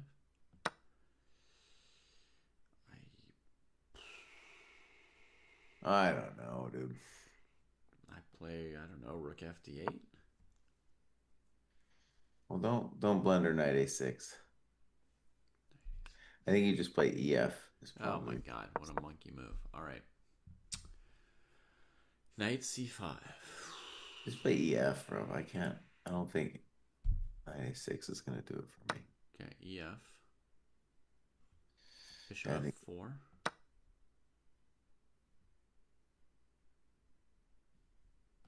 e5. or knight E5. Oh, knight E5, I could maybe. It is a little messy. Let's say it's a little messy. No, knight E5, you're fine. Yeah, knight e5 is good. Wait a second. No, that's not true again. To cry. Bishop takes knight. Oh, and then knight d7. Yeah. Like that? Yeah. Queen b5, knight f8. So before we go dark on this variation, Mr. Bruce, if we go back to rook F2, Yeah. it would seem that you could. I don't know if the D6 94 is something for white, but you could avoid it by playing D5. Yeah, I was trying to be a reformed person around these French structures One person. and sort of acknowledge that white space is worth something and I would trade it instead of pushing past. Well, sometimes it's worth something. Here, I don't know why it would be worth something. Derek Jesse's got a tournament in a couple days here. He's going to spend Thanksgiving, you know, bashing heads and grinding pawns instead of with the family.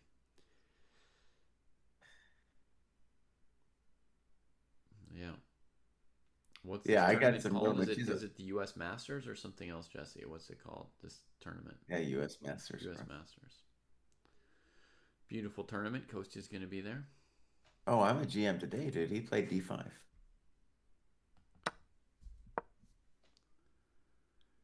Okay. I'm ready. Yeah, I'm at full zeros. I don't see anything here for white.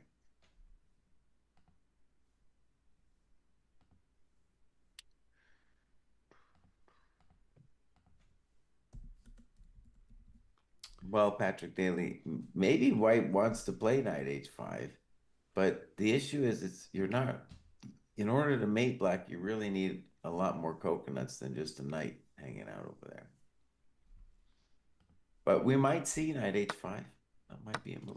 We No might move see it. yet from Wei Yi. Still contemplating the rook versus two pieces position.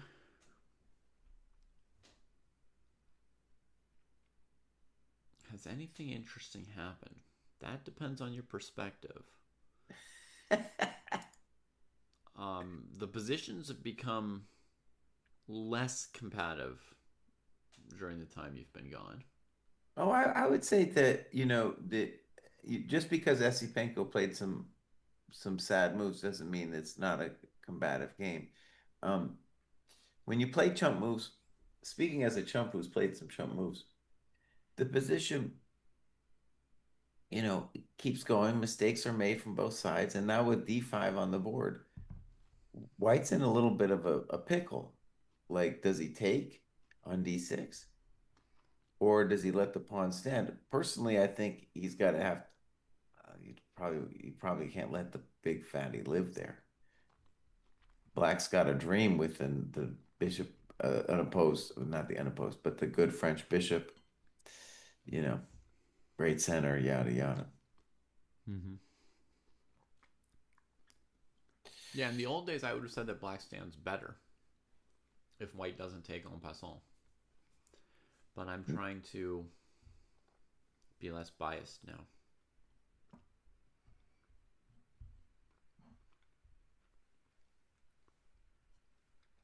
see other points of view. I don't know what point of view you have to it. There's good Frenches and bad Frenches. It's like everything else. Right, but I used to think that good Frenches were good for black, and now I'm trying to understand that they might just be equal. Oh, okay.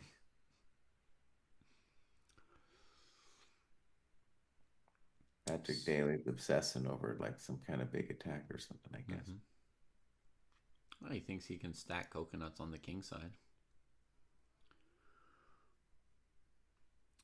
The e5 pawn suggests that you should be able to eventually bring a higher force count to the king side for white than for black.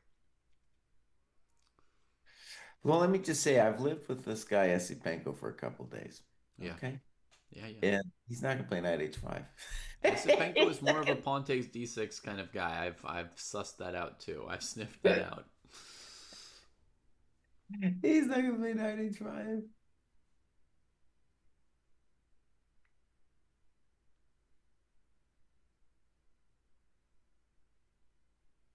That is true as well of Patrick. Always looking for that juice, or I guess coconut water.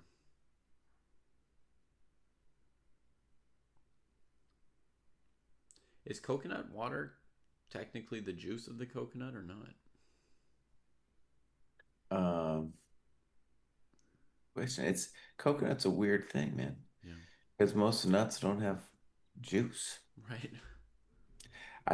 It's funny actually, the other day, I got a coconut from the store. I wanted to bring it on the stream As a prop? as a prop. Yeah, maybe I'll just keep it out, buy one and just keep it for. All right, I'm a Esipenko what do we Whisperer. call it? Whisperer today. Yeah. Mm-hmm. Yeah. Yes, this is not even about being a GM or not, folks. It's just about, reading somebody. Jesse knows that Esipenko plays this move. That's what we I felt. I did think it was the best move. I didn't believe in knight h5. Mm-hmm. That's true. You also thought it was the best move. And one cool thing that I think both players saw was that in this position, 94, Mr. Bruce's 97 is a very simple and strong move to put the brakes on anything white is doing. And therefore, if I had played d6 first instead of d5, then maybe white had 94 with a little judge. Maybe. But we weren't 100% sure on that. But the nice thing about playing d5, I'm a GM today for finding that, thank you very much, Mm-hmm. is that you say, I think you gotta have to take it, so you avoid the 94 variation. Mm-hmm. Yeah. So, Jesse, you bought a coconut, and then what happened? Well, then I ate the coconut before I could use it as a prop. That's what happened. So now we have to take your word for it that there was a coconut involved. I was surprised at how cheap the coconut was. I was expecting, this is an exotic fruit Yeah. that traveled from faraway lands, but it was actually totally accessible. Yeah, I would have thought you'd have to pay $4 for a coconut. Yeah. The thing with the coconut though, it's you got to use some violence. Yeah. These eyes, it has eyes, and you have to poke the eyes through it, and then you got to drain the milk. Then you got to get your hammer out and whack that thing, and then Right. little shards of coconut go flying across the kitchen. You know? Yeah. I mean, traditionally they do it outside with a machete, but I guess you were doing it with Yeah. a hammer and nails in a kitchen. So it's not designed. That kind of violence is not designed for a kitchen. G'day, Lauren. How far would one have to go in Australia to find a coconut? And Jesse, how much was a coconut in It was $2. I was like, whatever suburb of Baltimore you're in now? I'm pretty central Baltimore. It's about $2 to put coconut. That's why I was surprised. I was like, God dang. So Just this to is transport those things from South America or wherever they're coming from. I yeah. don't know because they're big. Yeah, All right. they're Lauren's got a coconut in her backyard, so yeah, not very far in Australia. wow. Yeah, $2. That's incredible, Jesse. That's half of what I thought the minimum price would be. I thought it'd be $4 or $5 for such a Right. distance. It's not, and it's not an, it's not no weight to transport it, right? All You right. can't put 10 million coconuts on one plane. But arguably, the real cost is like you have to. It's not going to go. Maybe it won't go bad. Maybe Mm-hmm. that's the thing about coconuts. You know, you got other fruits, and then you have a cost of a certain percentage of those go bad before they ever reach the market. Mm-hmm. Yeah. So who knows? Maybe coconuts will become available. I'll eat them all the time. It used to be the case, for example, on the East Coast that you couldn't get you couldn't get avocados at all, ever. It was just in California Jesus. you get avocados, and now you can get some avocados. Well, that would be an argument against living on the East Coast. What do they put on their toast? Oh Butter? man. The food in California, like California's got a lot of problems, but California's got the best food around, buddy, for Yeah. sure.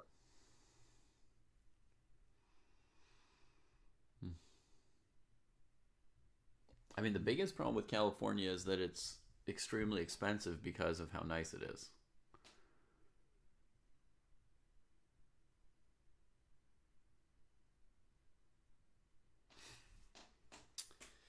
Yeah, the chess is super exciting today, Lauren. Yeah, Super exciting. coconut price index. Every part of the coconut. Here's another Goa fact for you, David. Yeah. Every part of the coconut is used in India. The oil I had a extract. very, very simple Goa fact for today, Jesse. Uh-huh. Um, the most popular sport in Goa is association football, which Okay. apparently is like the technical term for soccer or football as you know it. But Yeah. association, I guess, is some fancy word for teams. Well, that's where we get this word soccer is from the word association, I think. Wow. Yeah. And Nightorf Nomad, yeah, I knew that the husks of coconuts were used in mattresses. Yep. Yeah. I'm looking up Coir mattress now, which I had no idea that was from coconut husks. Mm-hmm. Yeah. I've got some coconut husks in my own house right now. What are you doing with your coconut They're husk? in a mattress. They're in a mattress, man. Oh, you got this Coir mattress? I don't know if it's a Coir mattress, but I've got a mattress with coconut husks in it. How do you know that there's coconuts in there? Because before I buy something, I tend to read what's in it. Wow. Okay. Also, I'm always looking for things that are made without any plastic. So, um, especially when you're looking at things like furniture and mattresses in the U.S., you got to look pretty far to find stuff that's not just a bunch of plastic. And then you get into, ingredients like coconut husks.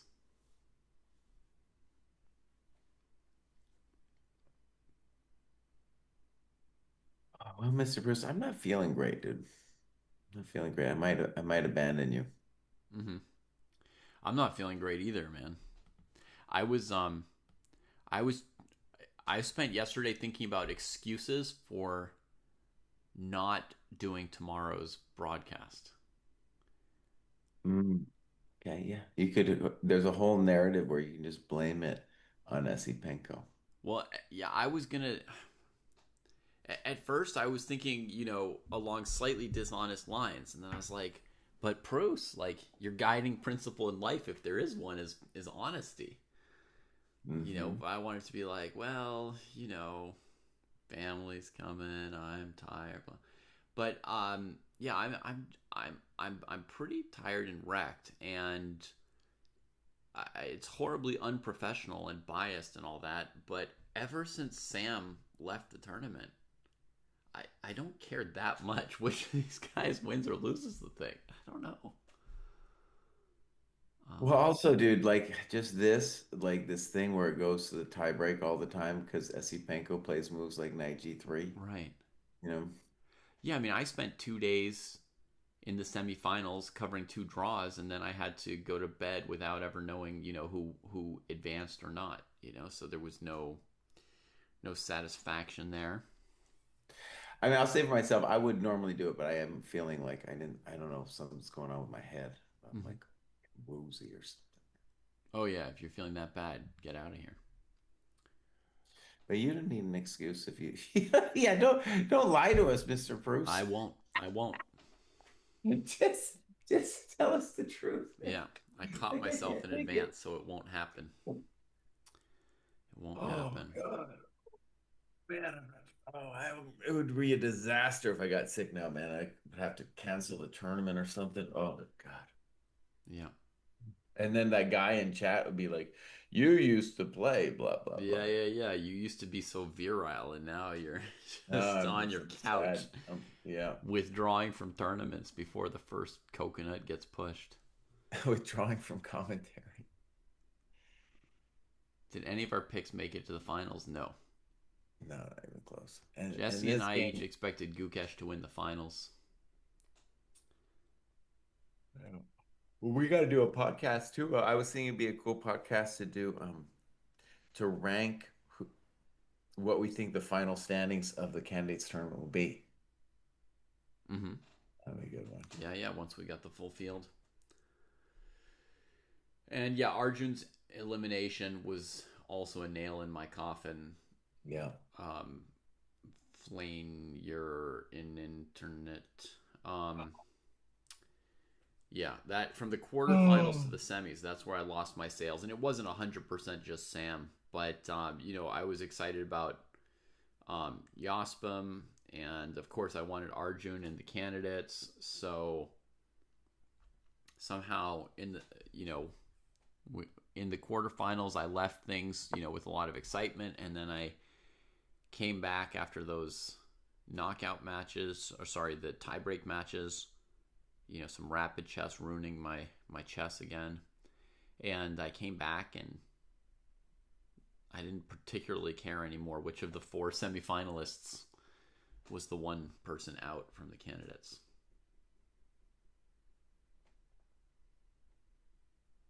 All right, but I'm not feeling great. I'm gonna leave you here. Yeah. Apologize about it. Cheers, Jesse. All right, bye, everybody. Rest up for your tournament, man. Yeah, Prioritize that. If I had a tournament in a couple days, I would not be burning the nighttime oil. there we go. Well, it's morning for me, but still, yeah. Yeah. All right, bye, everybody. Right.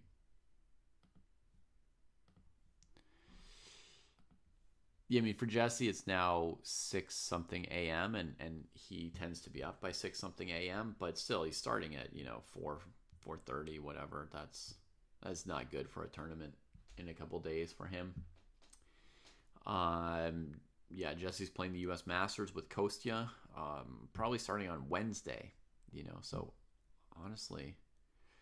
honestly, folks, there's a good chance we won't manage to cover the last 1 or 2 days of this tournament, which seems ridiculous. Oh, by the way, Jesse, I called Rook FC8. If you ever go back and check out this, Rook FC8, I called that half an hour ago. All right, that one's zeros. I can leave one Sensei Eval bar up for both boards because it applies to both of them. It seems insane to make it 24 days through a 26-day tournament and then abandon at the finish line. But I think if Jesse's got this tournament, he needs to stop getting up in the middle of the night. And me personally, I'm feeling like I'm at the end of my run.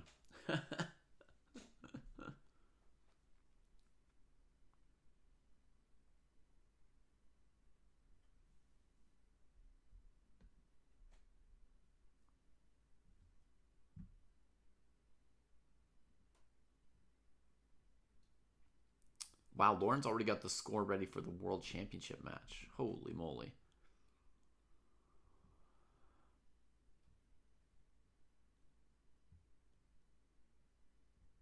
Lauren, I misread your question as saying something about chocolate sauce.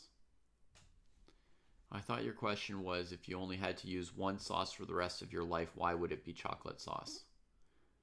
but, but you weren't asking me the answer.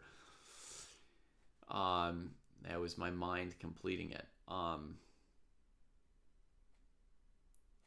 There's a bunch of good sauces out there other than just chocolate sauce.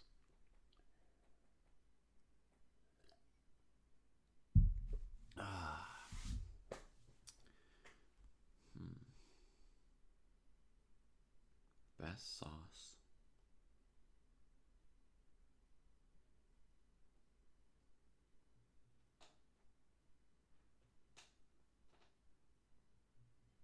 Maybe like the Thai sauce with chili and basil and garlic.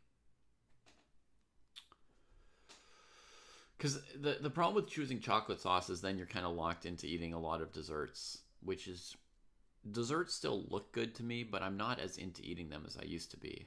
Kind of prefer food now over sugar.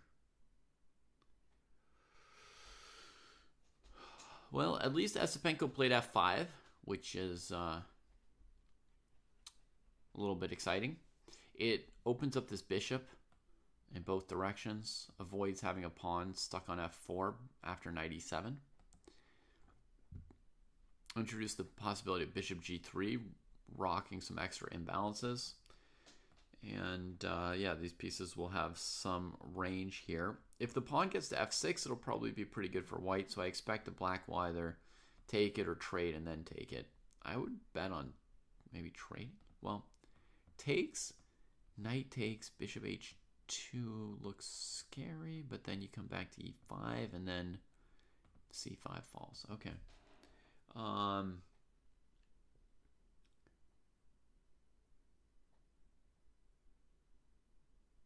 Aioli or hummus? Interesting.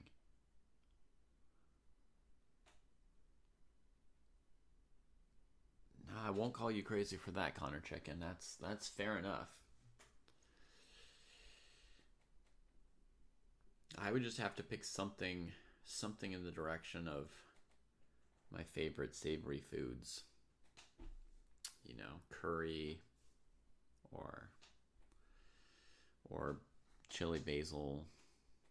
There's some very good peanut sauces. Hummus is very good. I don't know if you're even allowed hummus as a sauce though. Hummus is hummus to me is like almost a meal. I mean, you'd be allowed it even if you only had one sauce, but I feel like you could pick some other sauce and still eat hummus. I don't know.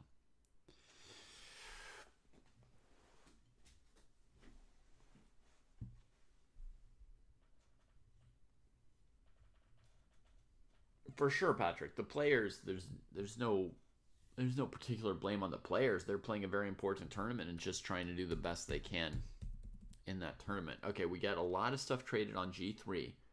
So we get an endgame with the bishop versus knight imbalance and a majority on the queen side for white. So that's pleasant, I guess, from Esipenko's perspective.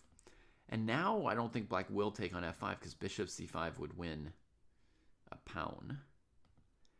So now what are we going to see? c4?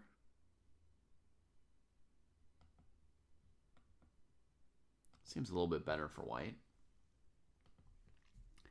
Anything happening here? Nope. Tausch machining. All right, we're gonna take out Jesse's thing, and I'm gonna go up to 0.15.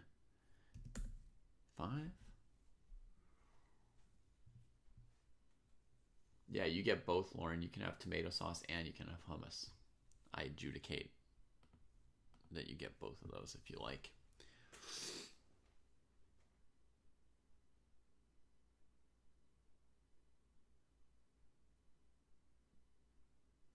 How bad are the doubled pawns on g2 and g3? They're not too bad here, Connor. Basically, white's going to be looking to make a pass pawn on the queen side using the range of the bishop to stretch the knight eventually.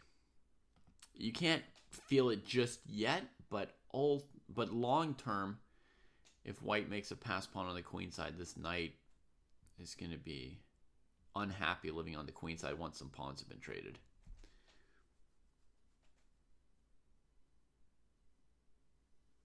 Bishop takes c5 seems like a major threat. I don't see moves other than c4 for black.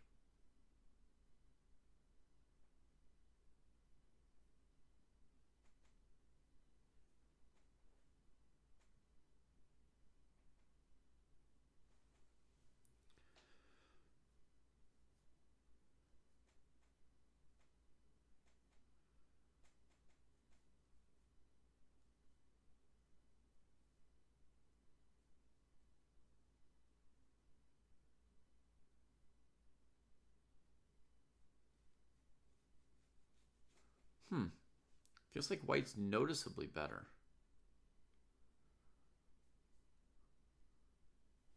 What was black supposed to do about f5? That's weird. f5?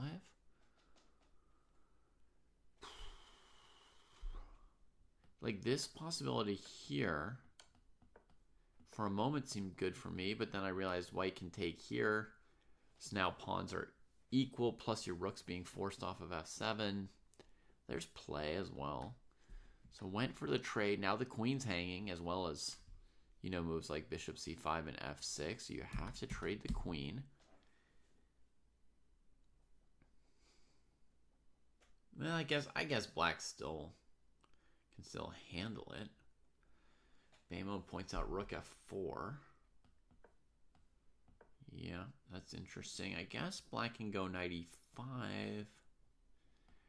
Rook e4, knight d3. Black's got two pawns hanging.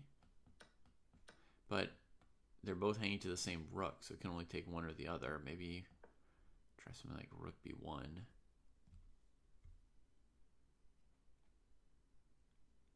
And again, white seems to be a bit better there as well. So rook f4 is a plausible idea from Bamo for sure.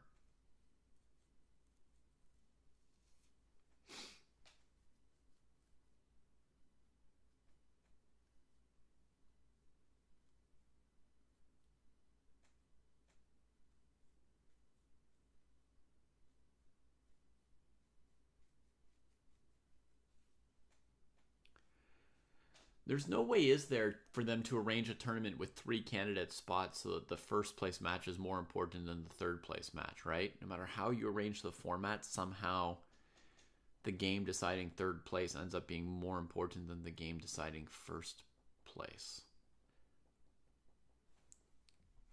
Okay, we gotta move from Yakubayev. Does go with c4. Thought about it for a little bit. Wasn't feeling 100% comfortable. They're on move 21, so they got half the moves to make. Asipenko's got half his time. Yakubayev's got a third of his time.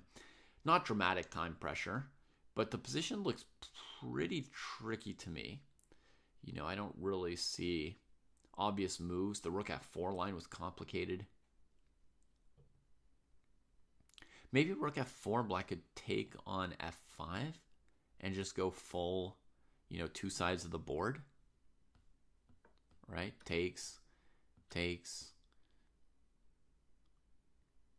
Honestly, 97 playable as well. Here.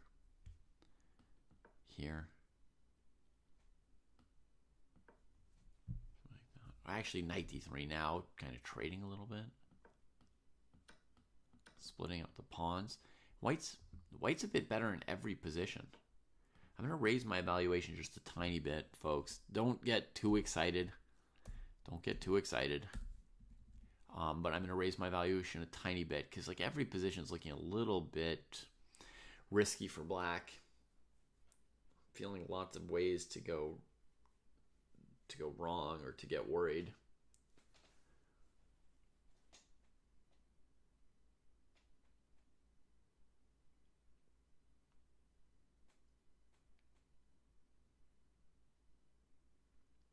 Which is one.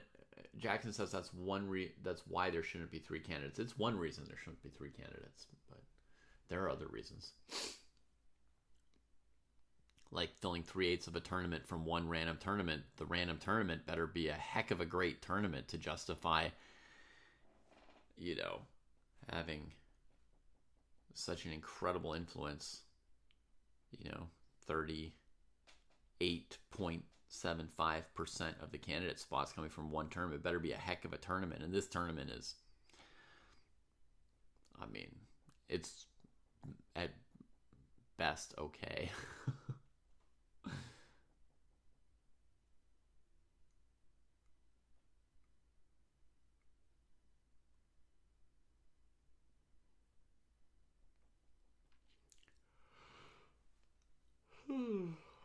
Well, Asipenko, I don't think of him as having played this way in the past, yellow.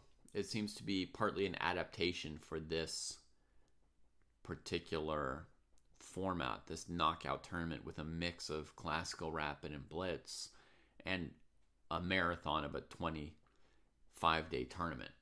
I think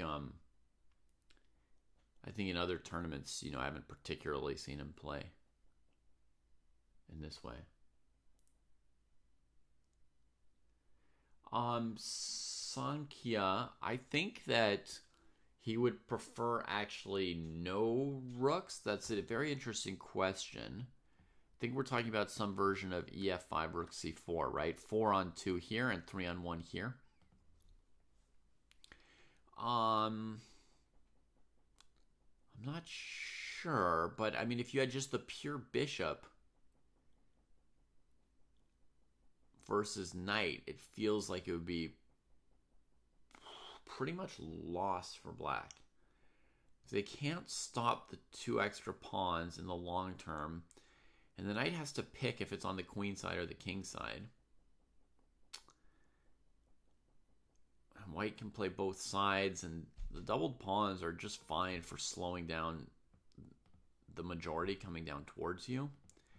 I think like without rooks it might be basically lost, so that's why my first thought was that black would want all rooks traded, because with rooks on the board it's more possible to create sort of like attacking ideas against white's king basically. But I think with a single rook on the board it's also probably still winning for white. So that, I mean, my evaluation doesn't yet fully reflect, I guess, how dangerous this kind of position could be. But white hasn't yet, finished developing and stabilizing the whole structure, right? Like knight e5, rook c5, knight d3. I dropped one of my pawns immediately. It's not so overwhelming.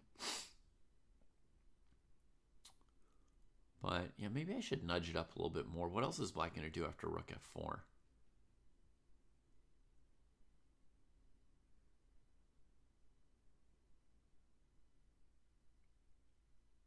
There's only so many moves. I keep thinking there's going to be some other move that I'm not thinking of, right?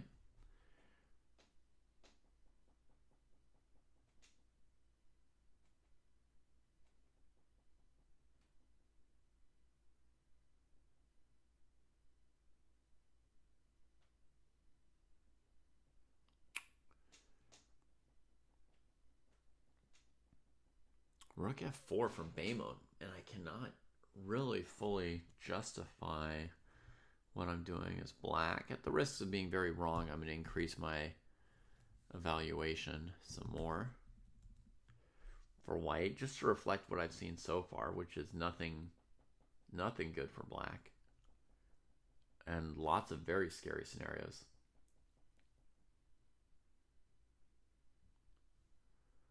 You're thinking knight e5, bishop d4, knight d3, rook takes c4 through the bishop? No, that can't be. If knight e5, I think what white does is they trade once and play rook here, attacking all this. And then after knight d3, maybe the move rook b1, rather than taking one of these pawns, rook b1. And then, well, it's asking some really serious questions of black, let's just say.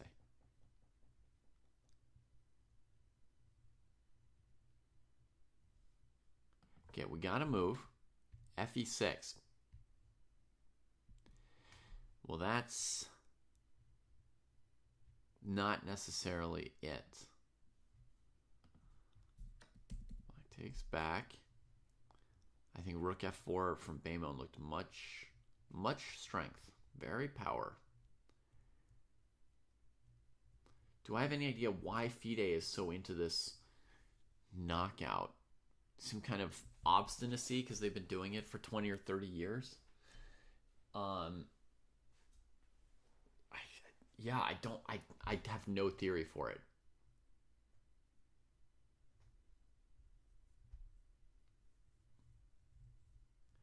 They did used to use this tournament format as the World Championship itself. But, a whole new generation of FIDE bureaucrats or whatever have taken the place of the previous generation, so they're not necessarily going to have to be wedded to the ideas of the previous generation.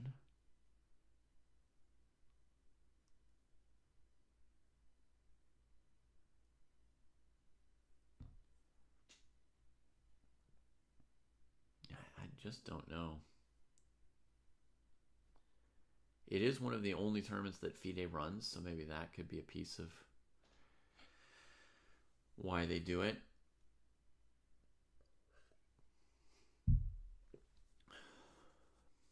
Putting the big candidates prizes. So the candidate spots are huge prizes, so they drive participation. So you can use the candidate spots to push top players to whatever tournament you want and then make that tournament seem like a great tournament. So if you give a spot in the candidates to Wake on Zay, for example, oh man, people are going to turn up at Wake on Zay. So it could be a way for FIDE to prop up their own tournament, although often they rather just let other people run tournaments, and they might not want to run tournaments, but this one they do seem to want to run.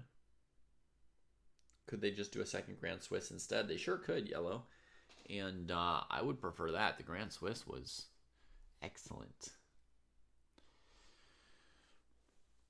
Vastly preferred it.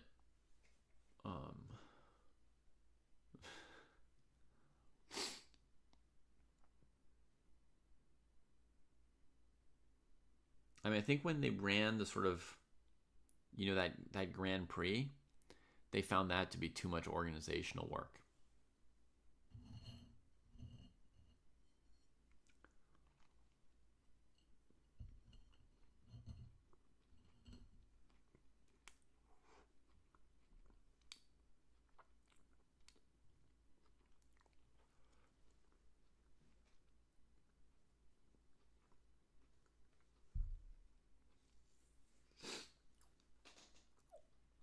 We should also bear in mind that organizations are not necessarily homogeneous, right? There might be people in FIDE who hate the World Cup. Other people are pushing for it. Some people who want to run more FIDE tournaments. Other people who are like, we should just be rating tournaments. It's not the business of FIDE to run tournaments. Somebody who wants to run tournaments might be pushing for candidate spots at the World Cup, and somebody else is like reluctantly accepting that. So, when we ask like what is FIDE's agenda, it sounds like FIDE has one agenda, but FIDE is probably made up of dozens of people pushing different agendas. Here in general, you'd want to take with your king and centralize it, I think.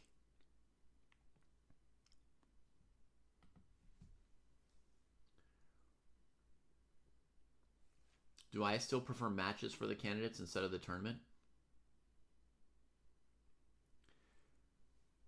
Yeah, I would like long classical matches for the candidates. Lasses gonna skak.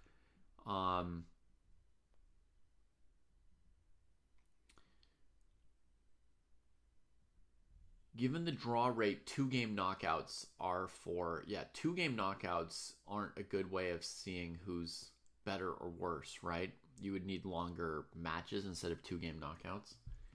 I wrote up a whole thing, Lassa, about the format that I would like.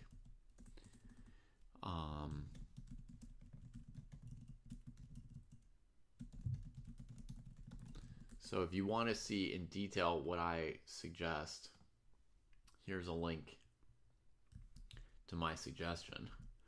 But basically, I actually want candidates matches, but then a world championship match tournament. I like the idea of having the world championship. Jesse's not here to scream, but he has screamed about this in the past.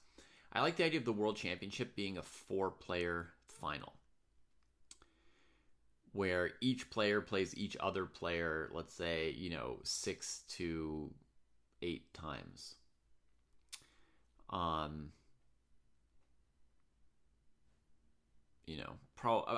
think I put 8 in my article probably, because 3 opponents times 8 games would be 24 rounds. That's a fair number of rounds for the World Championship.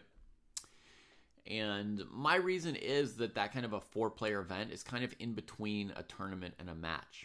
It has elements of being a match and elements of being a tournament. And I think that's a good way of judging the world champion. But if people 99% only play tournaments and then the world championship is judged by a match and it's literally the only match anyone ever plays, that's a little bit random and weird, isn't it? It made more sense when it was all candidates tournaments up to that point, or candidates matches up to that point, right? So it was like, okay, so all these people have played a bunch of matches, and we're really trying to see who's the best head to head against the other person who might be best. And I love the World Championship matches. I know they're historically important, and blah blah blah blah blah. Great things, right? But to me, for every single event to be a tournament, and then the championship to be a match, and no one has ever played any other match, like not even a single 4-game match against anybody ever. You're determining the championship using a format that literally nobody ever plays. Again, it's kind of weird, like having Rapid and Blitz. It's not as weird, but it's kind of like having Rapid and Blitz to determine stages along the way towards the World Championship. Why would people only play tournaments with multiple opponents and then you judge who's the best based on a one-on-one match when that's not even a format that anyone ever uses? So we could go on and on about the subject. I've spent years thinking about it. So have you, probably.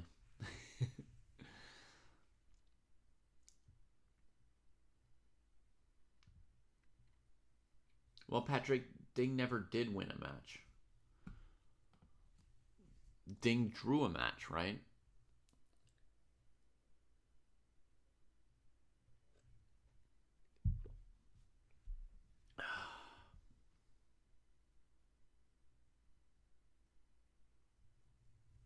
Yeah, Baymon, I really liked your rook f4. It's got a lot of options for white, and they all looked pretty promising.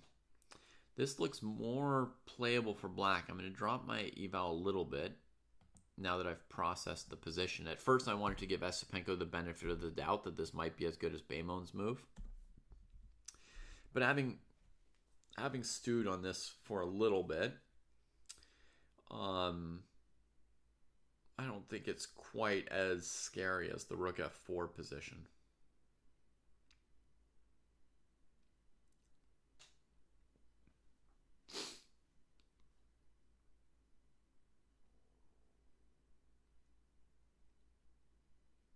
Didn't win candidates, won the crown. Fair enough, Patrick.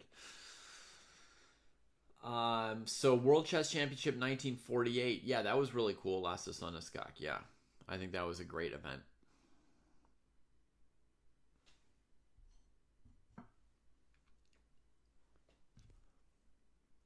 I also personally think, like, yes, head to head is amazing, and there's an argument in favor of, if you want to be world champion, you have to be able to win a classical game against the second best player in the world, right? So you should have to win a match head to head, and in a tournament, in theory, you could beat up on number 3 and 4 and never win a single game against number 2 and be declared world champion. I know people are going to complain about that with my format, but I do think the world championship match, in addition to being matches being a format nobody ever plays, I do think the world championship match, then it's so matchup dependent. Like,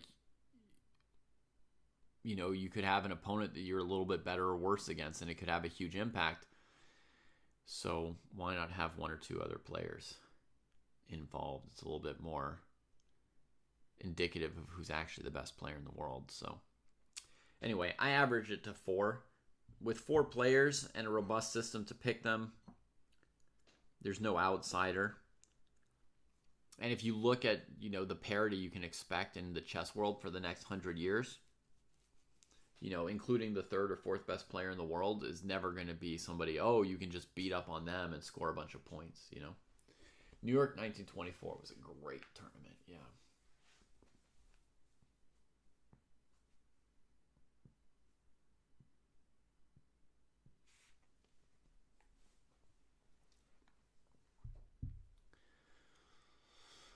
Yeah, and Patrick Daly, like, what I'm also trying to say at this point is, like, beating up on player number 3 or number 4 is going to be what, winning 1 or 2 games out of 8. It's not going to be like winning 5 games and drawing 3.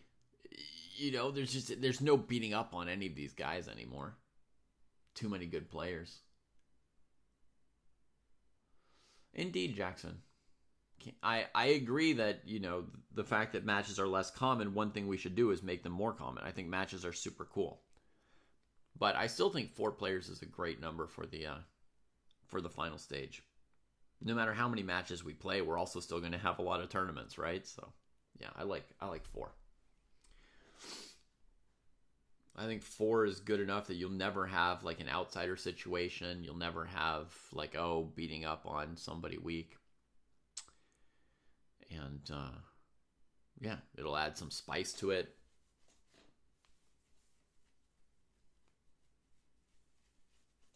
Two games to watch instead of one.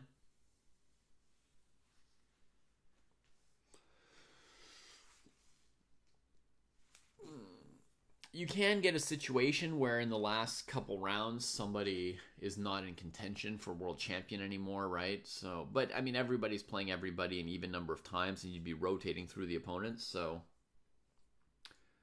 if in round 22 I got to play somebody who's no longer in running for the first place, someone else is going to face them in round 23, right? So it's not a huge difference. Let's look at this a little bit more then. So Yakubiev thinking ages about this recapture somehow. Is there a dramatic downside to centralizing the king?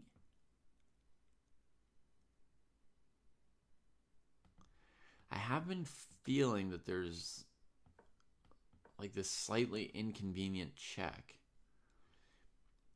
In the side of my brain, I was calculating this.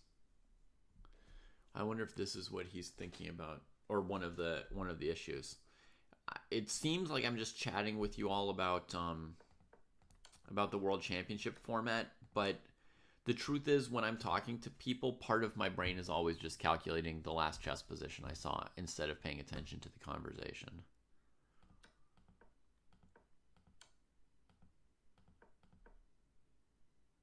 Yeah, and we could come to this just as clearly with this check first, right? No need to mess around with rook d1. We could go straight to this main event here.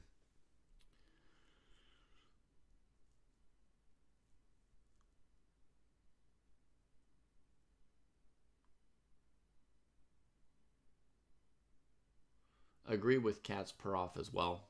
I've said the same thing, that if the match is tied, instead of playing rapid or blitz, they should either be co-champions or nobody's a champion. I would advocate nobody's a champion. That puts more pressure on the players to try to win, and you can save part of the purse for the next year.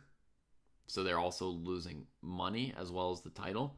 You just send them both back to the candidates for the next year. They each get a spot in the next year's candidates, but nobody is world champion. They could each get the loser's share of the purse, right? And whatever's left goes forward to the next purse. And yeah, the whole idea of having rapid and blitz and this stuff is silly. Okay, so we get rook f8, not king f8, which was by far the instinctive by hand kind of move, right? But after check, here, how do you keep the white rook out of your 7th rank, right? King d7, they check and take.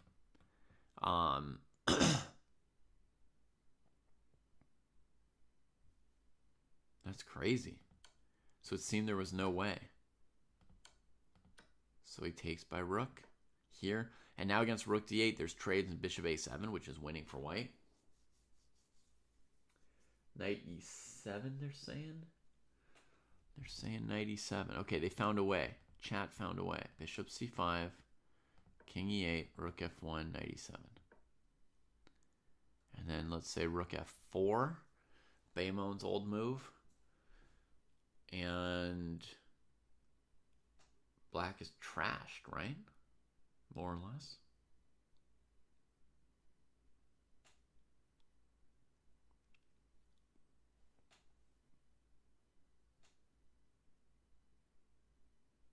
They should also have a longer match, Jackson. Yeah, 14 games isn't enough anyway. 12 or 14 games is just too short for the World Championship.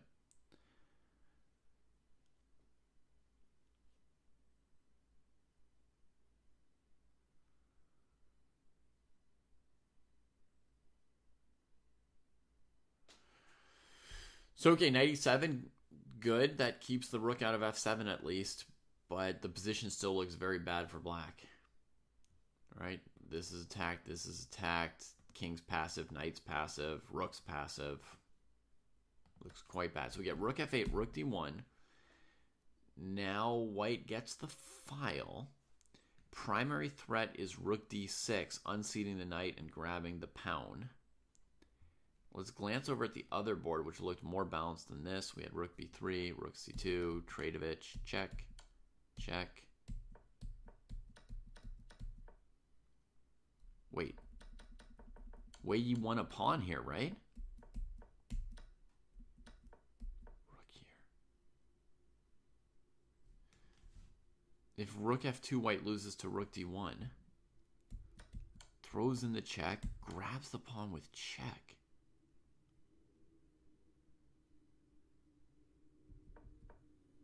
Wins back the rook. We get pure opposite colored bishops, but black is up a pawn. It's a dead draw anyway. But okay. Is it? I mean, there's something on the board now. A4, he's trying to go here, and then here, and then here. King stays on this side, bishop goes on that side. Yeah, it's a draw, it's a draw. This one is still alive.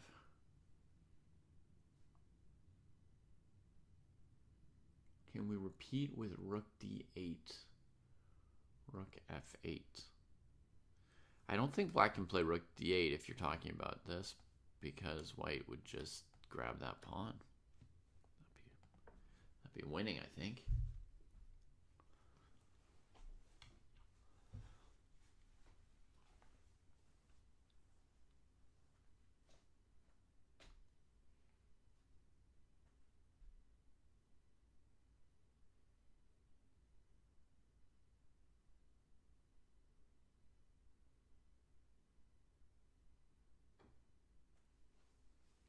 It's a good defensive move, Foos Chest. You might be able to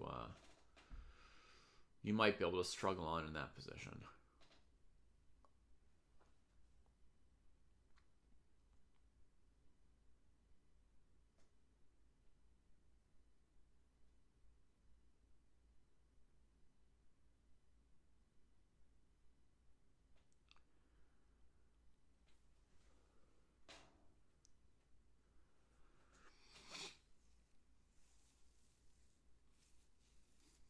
So what is Noterbeck to do right here?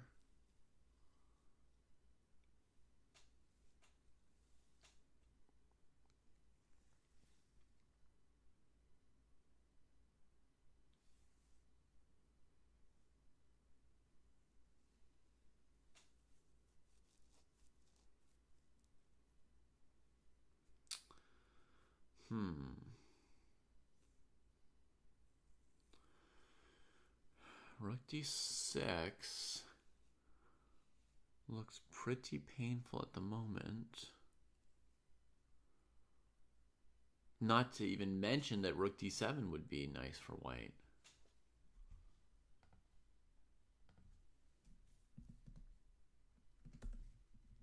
And move my evaluation again.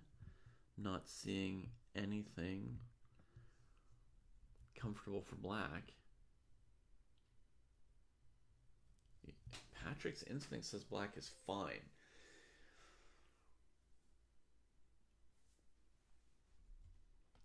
So e5. That's at least a suggestion, right? So that's something we can consider. Rook here. If the knight moves, then probably bishop takes a7 is good for white. So let's imagine rook c8. And then let's take the 7th rank to keep this king down.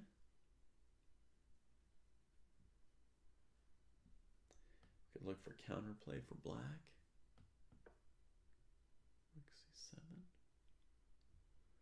This knight's not pumped, but I guess she goes here.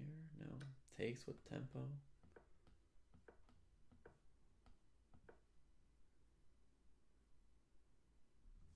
Yeah, white's basically winning. There's also this Evil move, rook c5. In the knight's face, that's just game over, right? Bishop a7. I mean, this is like, on the borderline between losing.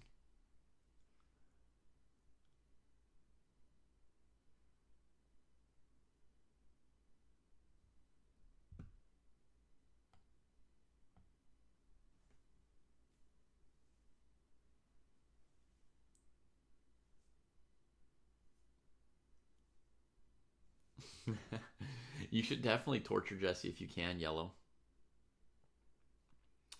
And since Jesse's not watching right now, folks, in general, I have like a brilliant idea for anyone who wants to torture Jesse on the graduation show. So anybody who's out there, doing the real work and earning a spot on the graduation show, you could take a game that Jesse lost, look through his history, pick one of the worst games of his life, then upload that as a game of yours. But changing the names to your name and the name of some opponent, and then put in some commentary about how bad the moves of the losing player were, and then see at what point in the graduation show Jesse notices.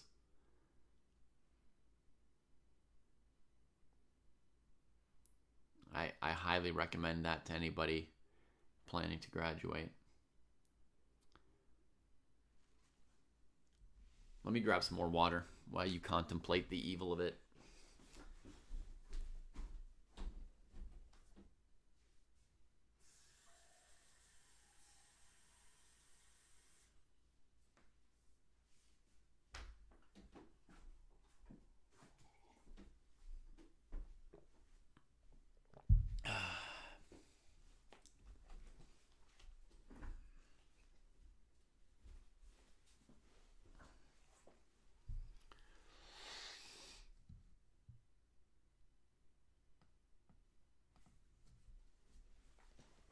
My high school teammates used to do that. Back in the day in American Opens, they would have like titled players come and analyze people's games in like a Skittles room or something, right? So, and it would be like one of the selling points for bigger tournaments. Only bigger tournaments would be able to offer that usually, right? But you could go to these tournaments and somebody like Silman or Donaldson would be there analyzing just a succession of viewer games for hours every single round, right? Starting after maybe 1 or 2 hours into the round as some games are starting to finish. And they do like 4 hours of live just analyzing all the games of people coming in. And my high school teammates would troll them by bringing in games that weren't actually their game from the tournament. Like absolutely ridiculous GM versus GM games, or like a game that Donaldson or Silman had lost at some tournament somewhere. And I think somebody should do that to Jesse. Yakubayev spends a long time and plays the move I was thinking about here. Rook to b8. That's what I was expecting. Going after white's one issue for some counterplay here.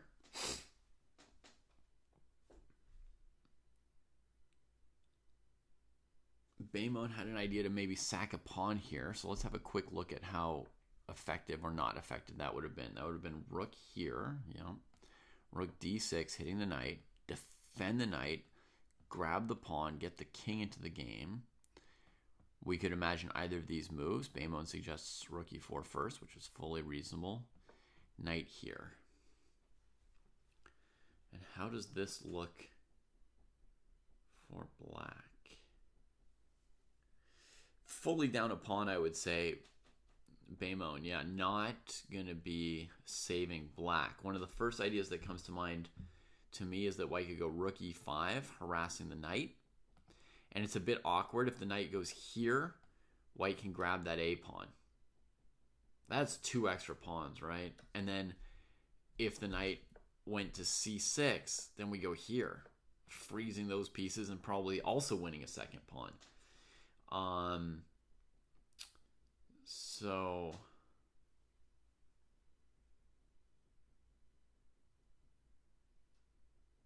you know.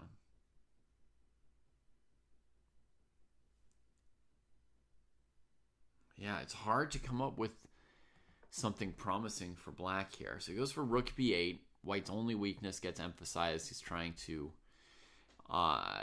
force like a passive move like bishop c3. And then maybe there's some dream of holding things together here. But, once white starts to tie you down, then moves like this come up. Oh, I guess you'd have an amazing save here for black. That's like the kind of thing black needs. It's looking pretty bad though, so I'm gonna up my eval some more as I slowly get it.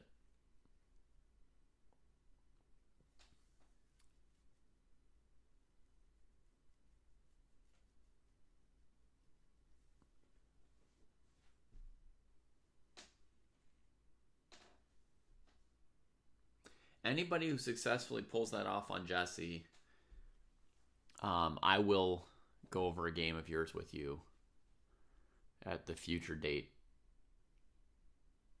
At a future date that works for both of us. So you won't have spent your game analysis on nothing.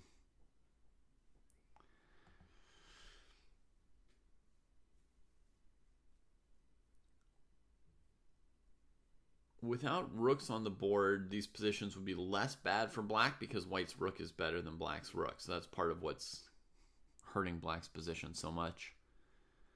I think this endgame here is like a solid chance for Esipenko to score a win. It's enough to keep me awake at least.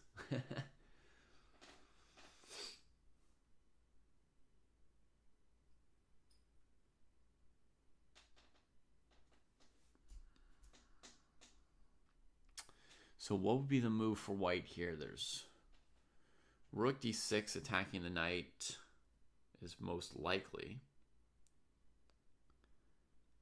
Bishop c1 is most passive, which allows some hope for black.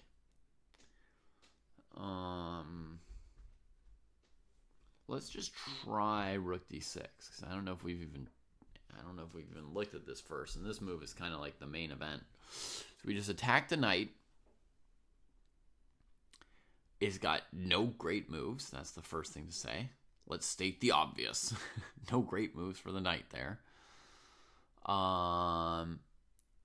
Okay, let's say it tries to go into the center with the concept that if white takes, it goes in here and this pawn is doomed. Now, that's all well and good, but my sense would be after rook e7 that white is basically winning. Rook b2, rook a7, defending my a pawn. That's why I didn't take that valuable pawn with my bishop. I'm going to play both offensively and defensively. I'm going to defend both of my pawns, and I'm going to have rook on the 7th and bishop on the long diagonal, instead of something like bishop a7, rook b2, where I've got the bishop on the 7th rank and the rook dangling in the middle of the board. So if we're a little patient about the pawns and just put our pieces on the best squares, this move here is going to be brutal. I would say winning.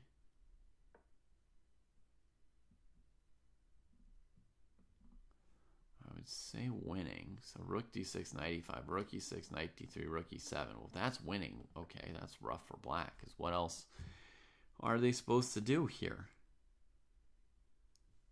Rook back to c8? No, I think white's winning. I think white's winning this endgame. Be careful about allowing checks, and knight f2, you might checkmate me. I was not expecting to get mated, I'll admit that. Let's see. Doop, doop, doop, doop. Let's go back through my quote-unquote winning variation. And you said you might mate me with knight f2, but my bishop's got that square covered. So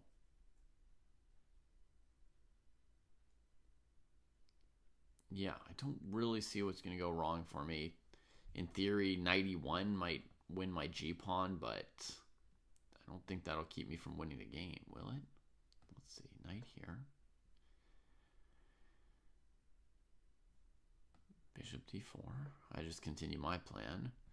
If rook g2, king f1 is awkward for those pieces, I would say. And honestly, I mean, the knight on g2 is pretty awkward too. I don't know that that's of any use for black.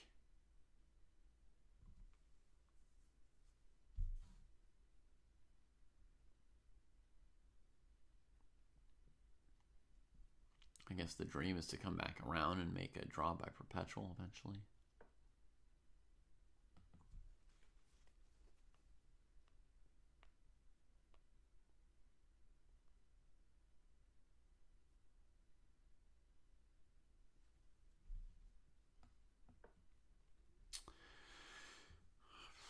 I mean, yeah, I don't know for sure that it's winning, but I still feel very good about that for white.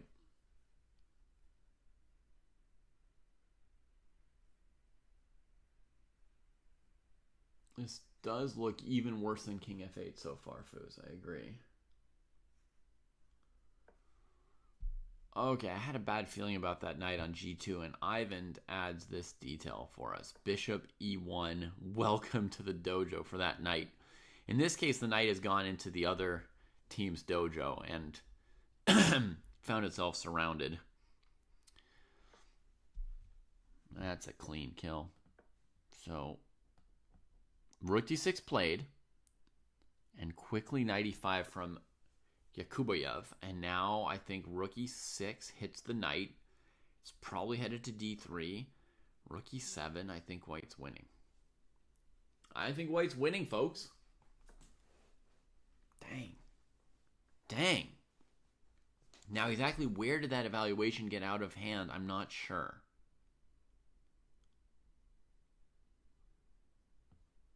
Fe6, Fe6, and just takes.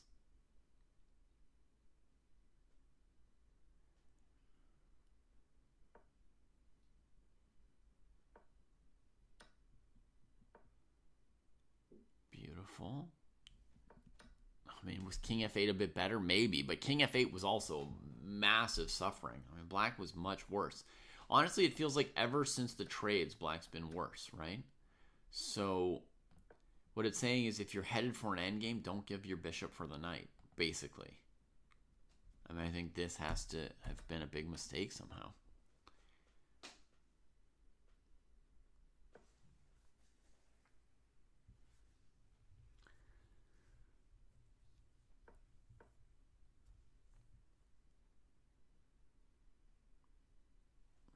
Now, what the right move was for black here, we don't know either.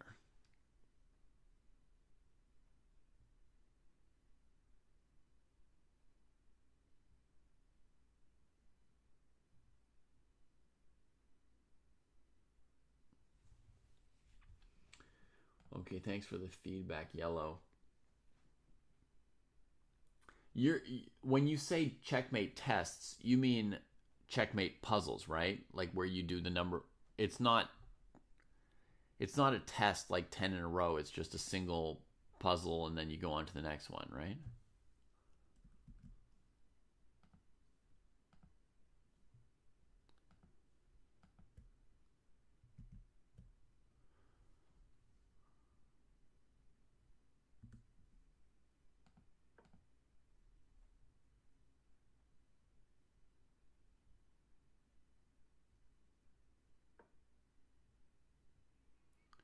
Knight e5, rook e6, knight g4. Oh, I see. Knight g4. Let's have a look. Knight g4 played. Okay. So now, if I go here, then here, and there's back rank mate to contend with. And if I go here, then there's still back rank mate to contend with. Aha.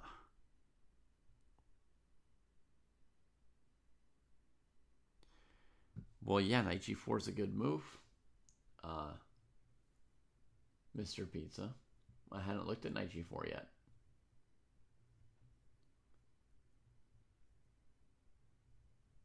Huh.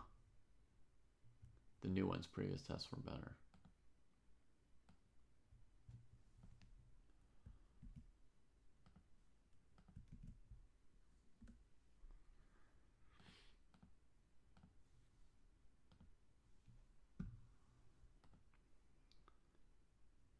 Right, and if rook e4, because we're so scared of these back rank mates, first of all, black has h5. I mean, you can't get that knight out. But second of all, takes is a fine rook endgame for black. Bishop c1 has been played, so it's going to be rook d8, and then what's white's plan? Huh? What does white do then? Rook to e1 seems like the only move.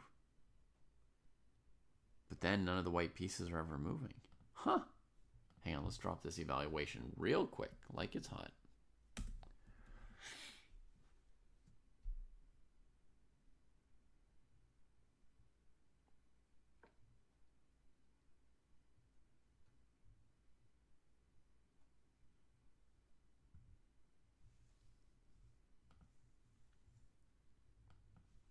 Rook d8, king f1, rook check, king e2, rook takes bishop.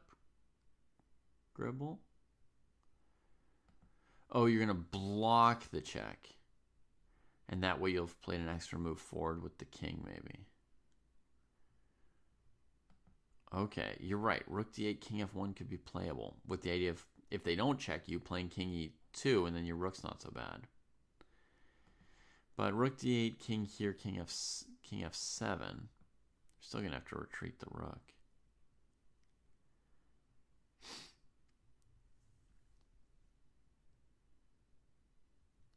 Maybe rook e4.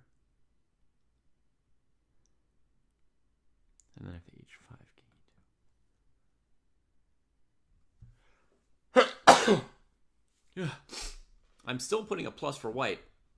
It's just not necessarily an easy win, because white is currently up a pawn and has the bishop versus knight situation, which in a lot of endgames could be really bad for black.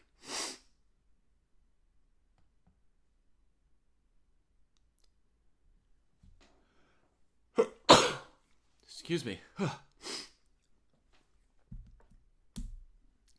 Rook d8. He thought about it a couple minutes, but it was the only real move. Let's check if we've got a result on the other board.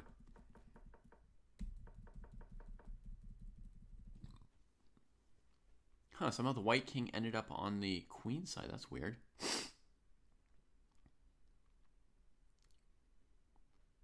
Still looks like a draw. But they're still playing.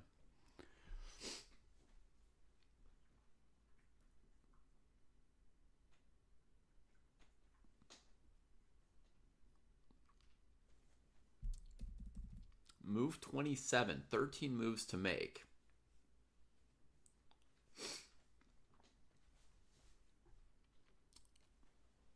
Knight g4. That was cool.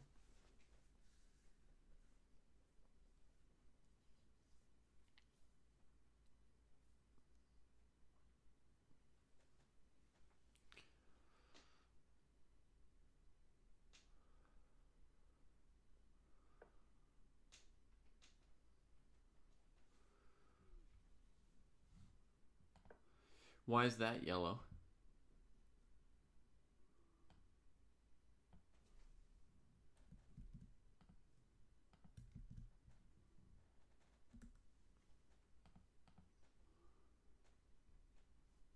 It was just more convenient and felt similar.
Yeah, I like this idea of king f1 from chat. It feels slightly more powerful than rook e1, but it might not make a big difference.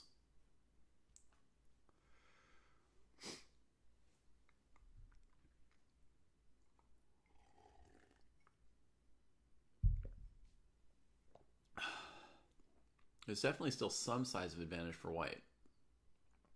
White's got an extra pawn and a bishop versus a knight.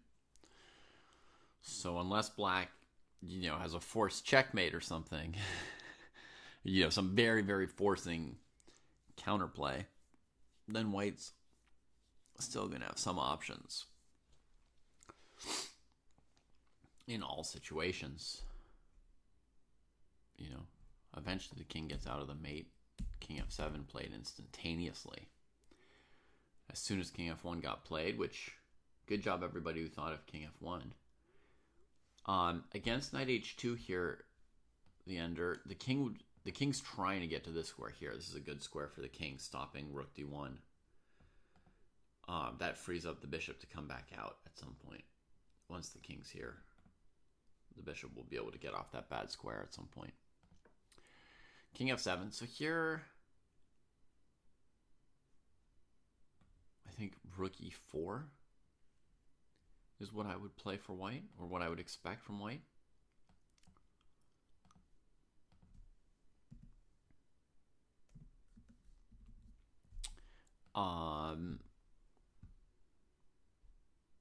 The point is that if black defends the knight, you can play king e2, and then your rook never needs to go to the passive square, and it's already where it wants to be, pressuring c4. And if they play check, then you come here, and then the rook trade is losing for black as far as what I've calculated or seen so far. So black has to play a retreating move, and then maybe you come here to defend this.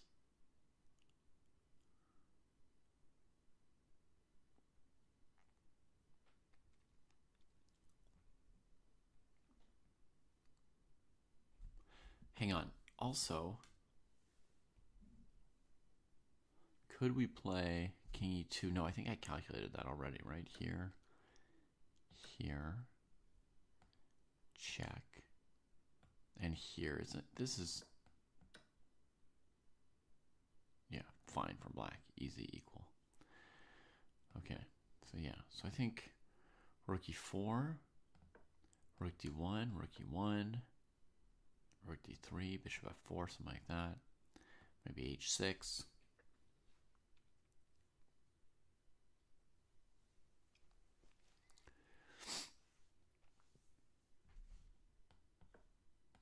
King gets out, g5, bishop goes after here, a6, rook d1.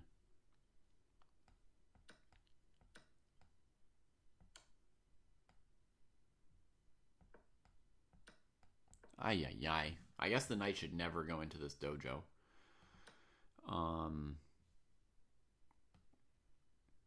So black should try to hold the queenside here. I guess try and hold the light squares, right? Be ready for b3 king here. Yeah, maybe black could hold that. If black can hold that, then white doesn't want to trade rooks. They have to look for some other way to keep the game more spicy. Use the bishop and rook together for something.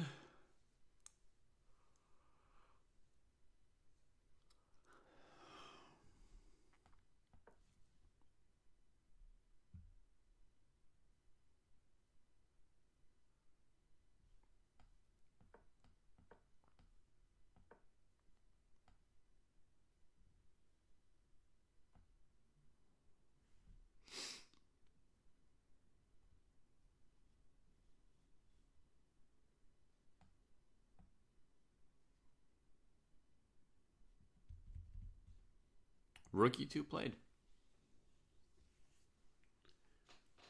Huh. Okay.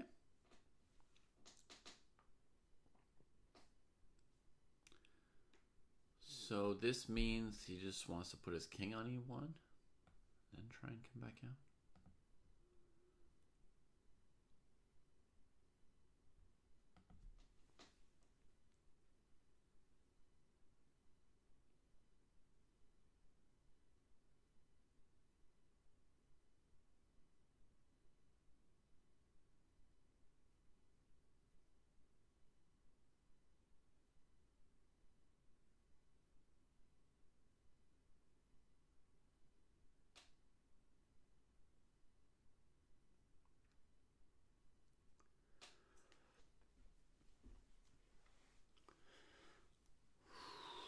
Yeah, Kubayev under pressure. Under pressure. Got to keep white passive.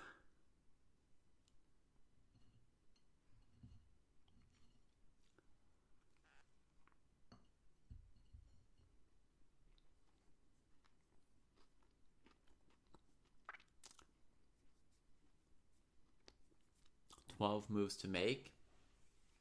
5 minutes plus a 30-second increment.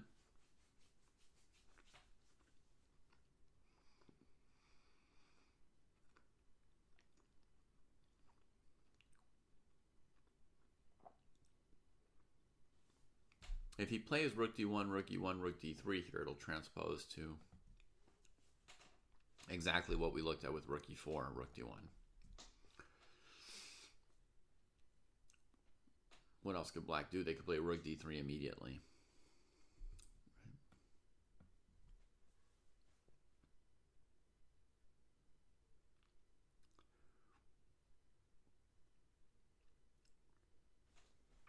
Let me just double check something from my line before.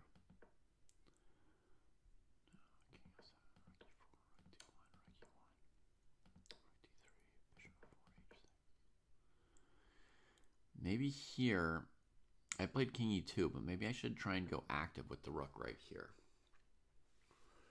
Because rook d1 is no longer mate, I just come out. The rook's far from attacking b2 at the moment. So get this active. My rook was passive in the king e2 position. Here after g5, bishop here, I'm hitting the knight, I'm hitting the pawn.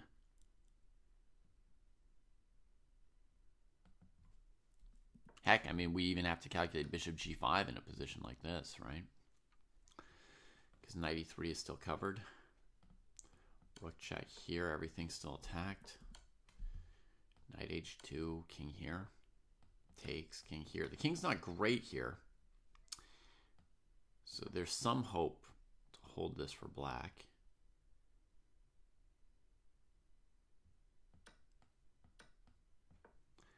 There's also some hope for white to win this.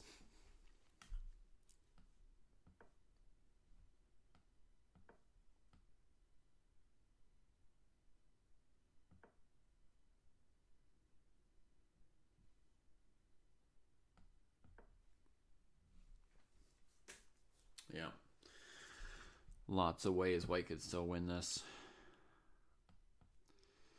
Rook d5 played. So maybe an idea of getting active through there.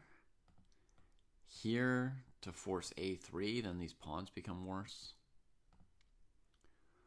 I would expect king e1. He spent 4 minutes on rook d5. Yikes.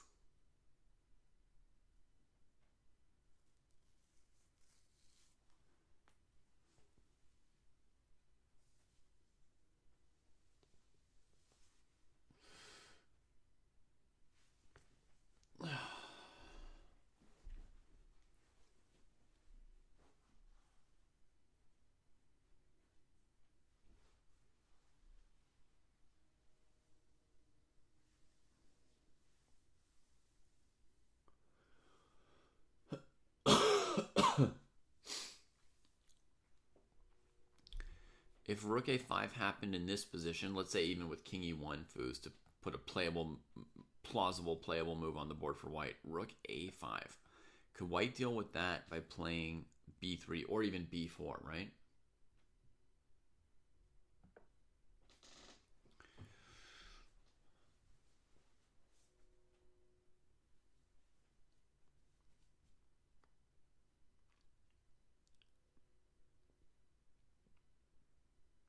Looks like a yes to me. That seems quite possible.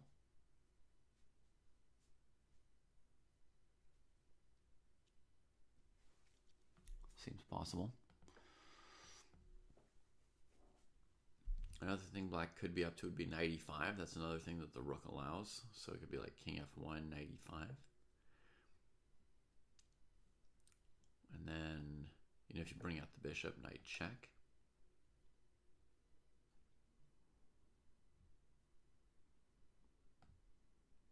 King here. Check. King here. here. That would freeze white's whole business, actually.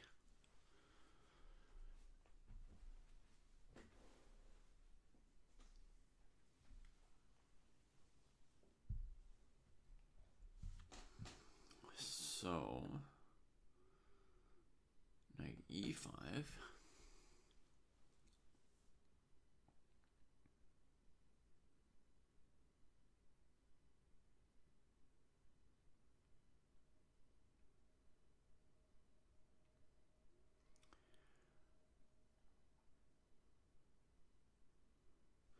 Ooh, knight e5 looks good, folks. I think that's the primary idea. At least against king e1. I think the primary idea there is knight e5. Oh no, Falgary. My kids are gonna be off from school. I will be doing family time this week. But yeah. If I were free, I would probably go play the Charlotte tournament.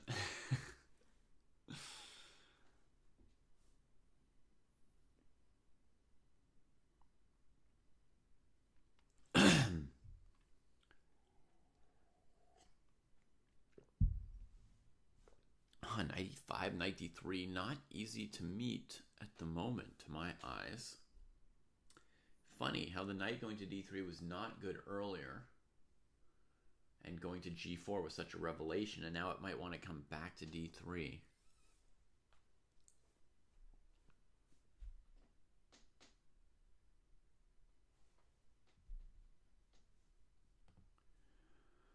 Bishop g7, draw agreed. Thank you. Let's put that score in here.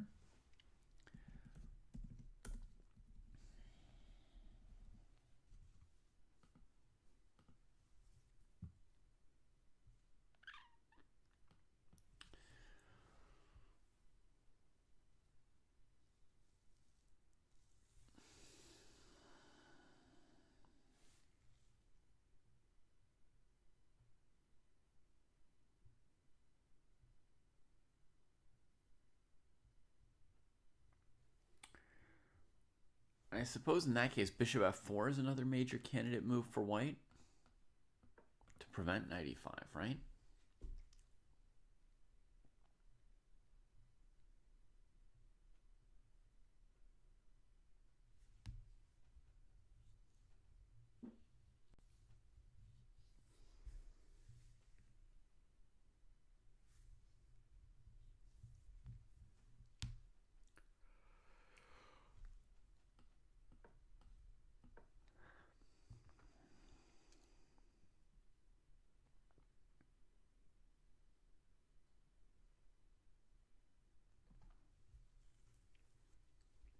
Still nothing special with this knight e3 check. You know, rook d1, rook e1, knight e3, king e2. Doesn't look like anything yet. Let's just save our pawn. Our pawn, our pawn.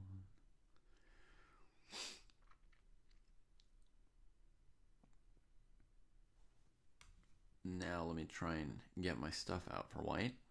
Rook e4. Haha, my turn to make a threat. Ay, ay, ay. And white's fixed their business. Rook b5. Hang on. Maybe I better be more careful.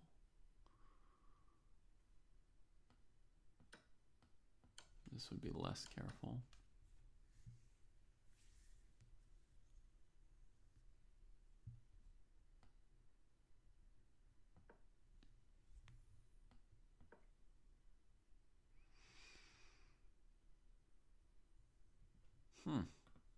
Look at that. Still defending.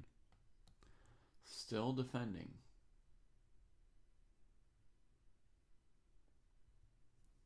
Yeah, Patrick, the king's always going to want to go to e2.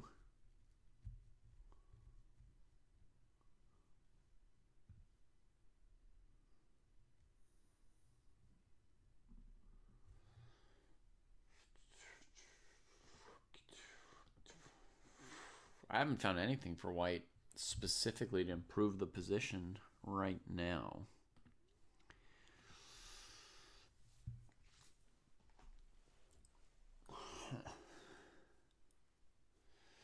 Bishop f4, g5. Making the bishop choose somewhere to go.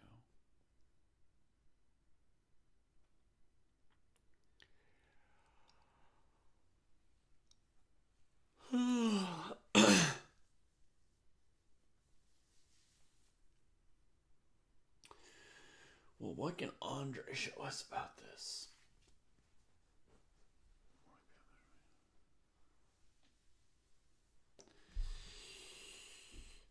You're looking for an improvement for black here, Mr. Pizza? Over my a6 move? It's white who needs an improvement because I didn't get anywhere with white here. So, I mean,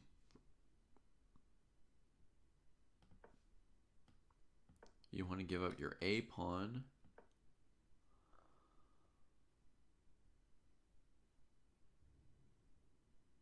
Which, I don't know, might be okay, but I don't see why we would go looking for something for black sacking the a pawn when a6 looks good, right?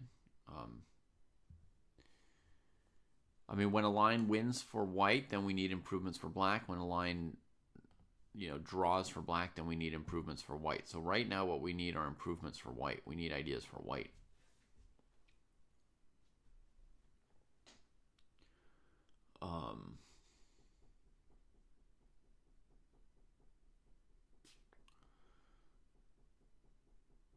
I want to suggest, repeating or like trying to get back to my rookie 4 move instead of this rookie 2 move by trying to go here and get back into what I was talking about. But by this point, rookie 4, I think black could perhaps just play knight e5 then. King here.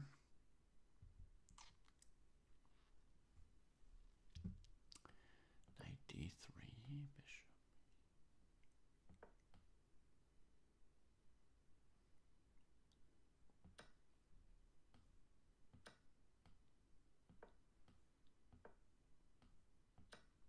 Yeah, I mean, it's far from clear that white has anything anymore in that line either. So I don't know.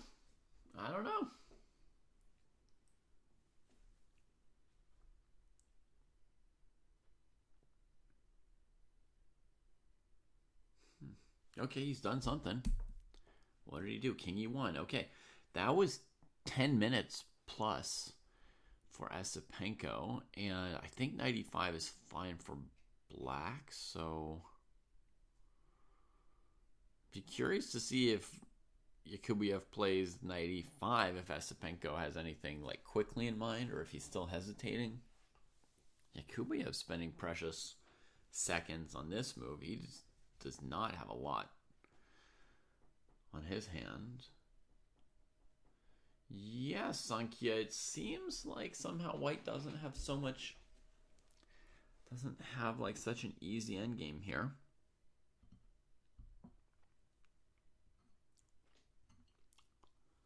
Knight e5 played, but it does cost him 1 minute, which is a lot. That's not super confident. But I personally didn't see what white could do about this.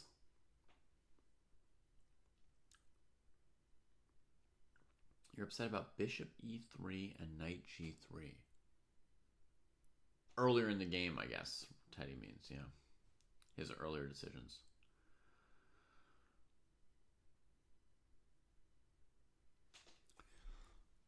So, b3, knight d3 check, Mr. Pizza. Where do we go?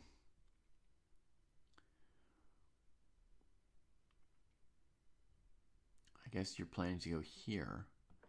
And then if I go knight f4, you block with the rook. All right. You can tell me if I'm wrong, but I'm presuming this is your intention.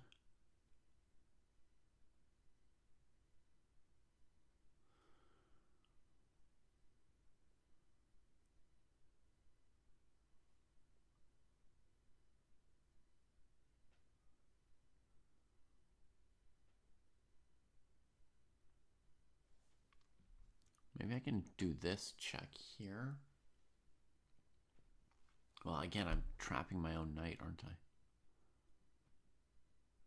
Maybe not. Let's see. So here I was going to try and do this fancy thingamajig.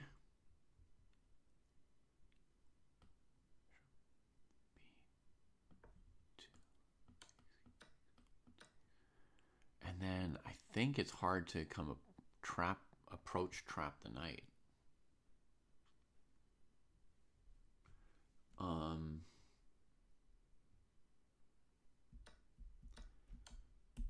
The rook. Yeah, I was planning here, here, and then taking.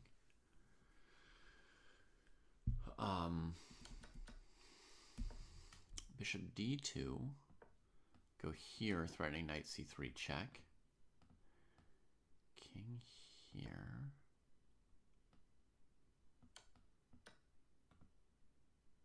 Trapping the knight. Maybe it's too fancy. B3's been played by Esipenko. Dang. Mr. Pizza calling that one too. It doesn't look like you can allow knight d3, but the simplest point of knight d3 was to then play knight takes b2, and now there's no knight takes b2.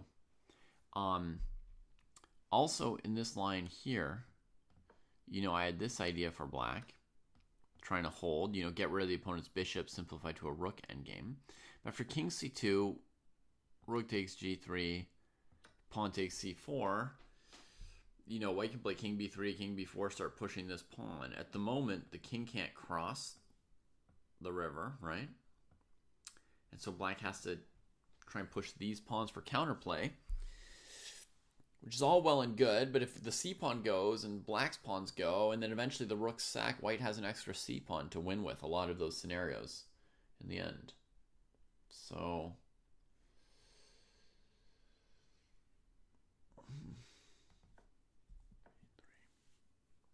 knight d3 check played, king d1 instantly from Andre and Yakubayev, using one of his last 2 minutes on the follow-up here.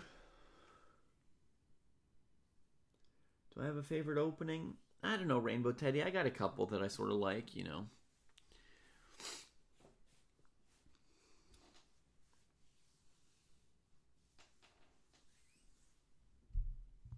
All right, down to 1 minute. Ay. There's a lot to calculate here. But it seems once the king's on c2, white's in the game.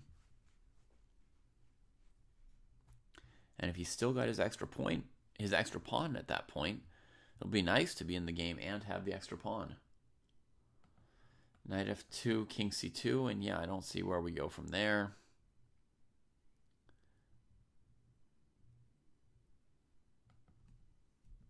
h5. So that move wins 1 tempo in case of king c2 on knight c1, king c1, rook d3, king c2, and taking on g3 with this coming. But I think that rook endgame is quite risky for black. So I think white could still play king c2 potentially. If white takes here, what's black's idea? Could it be to go here and take? That seems not very robust for black, like down a full pawn. Bishop d2 has been played. So he's saying, that was your one and only chance to get a rook endgame, and now you're again suffering with the knight against the pawn majority over there. Wow, I think Esipenko figured it out. I'm going to increase my advantage back to 1 a little bit. I was at 0.8, kind of hedging a little bit, but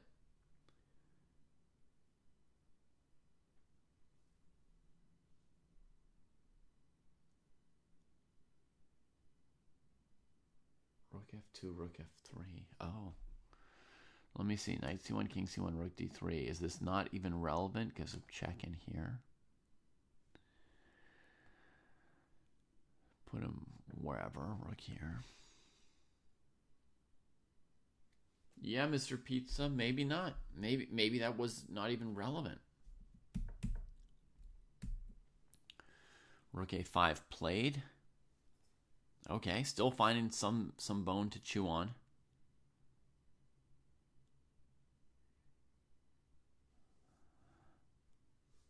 White might have the weird move rook e4 here. No, there's knight f2 check, so rook e4 is not playable. King c2, rook a2 check doesn't look right. Nope. King b1, cb3. So no king c2, no rook e4. Maybe some kind of bishop e3. And then black's intending to give checks? No. What's black's intention there? Defend here. Takes. The knight's unseated, right? So check here. There's no repetition because the knight's hanging. Knight c1. Now somebody taught me this move, so I'm going to use it. Check. Tempo. And then come defend the b-pawn. We got to move. Rook a5, bishop e3. Okay. Called that one. Looks simple enough. Defends the a-pawn. Introduces pawn takes pawn again. And the bishop's just slowly emerging from its cocoon again. Gradually re-becoming a bishop. a6 played. Just taking the pawn out of the attack of the bishop. With 20 seconds on the clock, Yakubuyev makes that move. He's got another 6 moves to make in a bad position. So now, I mean, one obvious move is pawn takes c4. I don't know that there's any other move. Don't know for sure if there's anything else or anything better. Was there anything obviously wrong with pawn takes c4? No.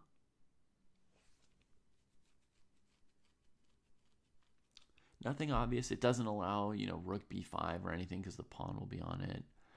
Plus rook b5, rook b1, you'd have king c2. It unseats the knight. It seems just good. Pawn takes c4. Pawn takes c4.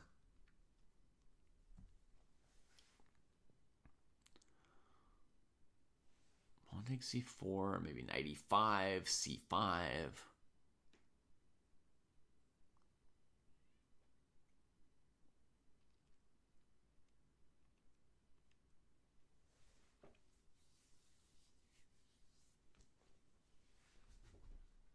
Knight e5, bishop b6 wins. Let's check that. Oh my god, yeah. Wow, that is a slightly surprising pattern. Let's just put it on the board, folks. The rook is run out of squares by the pawn and the bishop. That's a weird one. I mean, black's lucky they don't even lose the rook. Only the knight. Or only the exchange knight c4, but yeah, it's winning for white. It's all the same. I mean, such basic material advantages at the end. If you get any of these recognizable winning advantages, it's all the same at that point. Espenko thinking, so pawn takes c4, there's not even knight e5.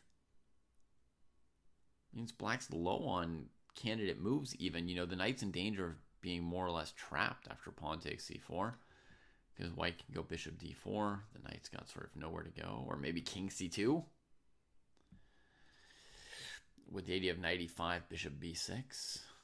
And then we have rook a2. Yeah, so white has to be careful if they want to win there. But honestly, positionally speaking, king c2, knight e5, king b3 looks like black would kind of just not have any way to put pressure on white anymore there.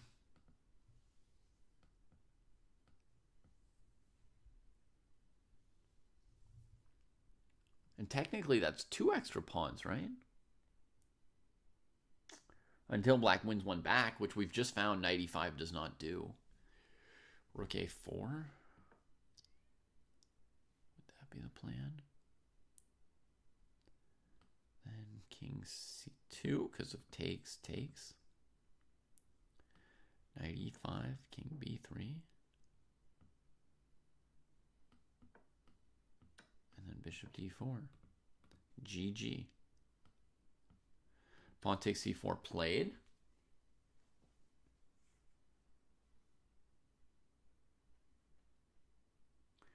It looked like it was really hard for white to move Mr. Pizza, but I don't know if black had a way to prevent Esipenko's plan, actually. I mean, he slowly unwound against h5, but I mean, what was the move for black to prevent this, you know? They'd maximize all their pieces. I don't know.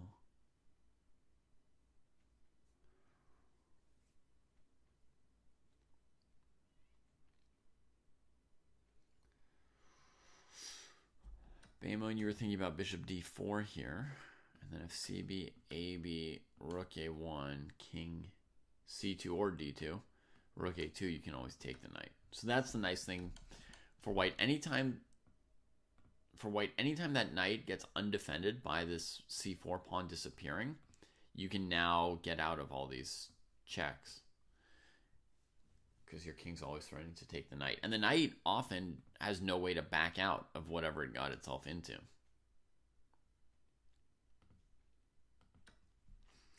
B takes c4 played. Rook e5 with seconds left on the clock. And yeah, one would expect that white is winning here. You know, maybe just bishop d4. Very simple little move. Bishop d4. I can try and hide in a knight versus bishop endgame.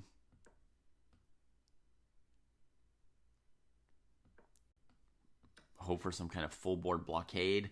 White's up 3 pawns, but they're all doubled pawns. It feels more like white's up 1 pawn, but still, it's a stretch to think you're going to hold this endgame. And black being out of time suggests that they could not solve all the problems in this game. Knight b2 check is possible here? I don't think.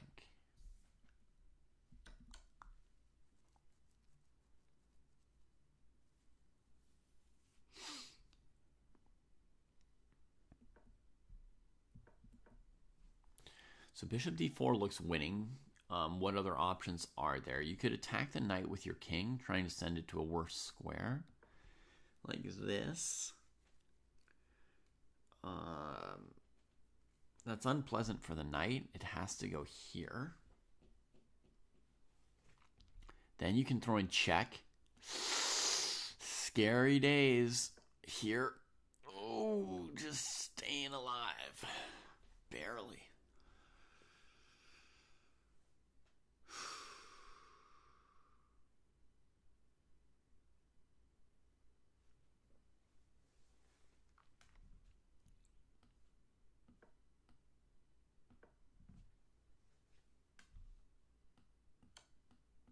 I lost the knight again. No knight e4. Knight d7 or something. Rook a8. This is where it just like it creaks and it dies. You've got some counterplay, but the knight's not going to save this endgame.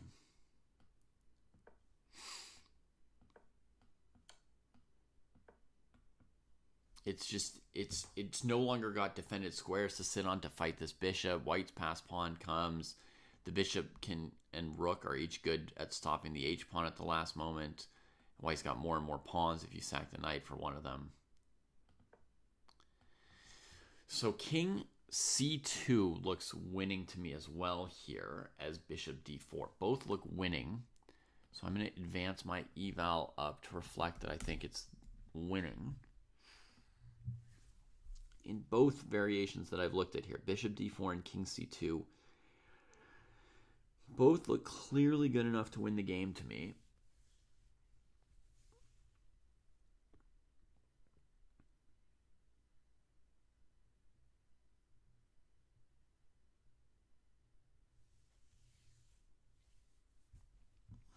And the bishop d4 line,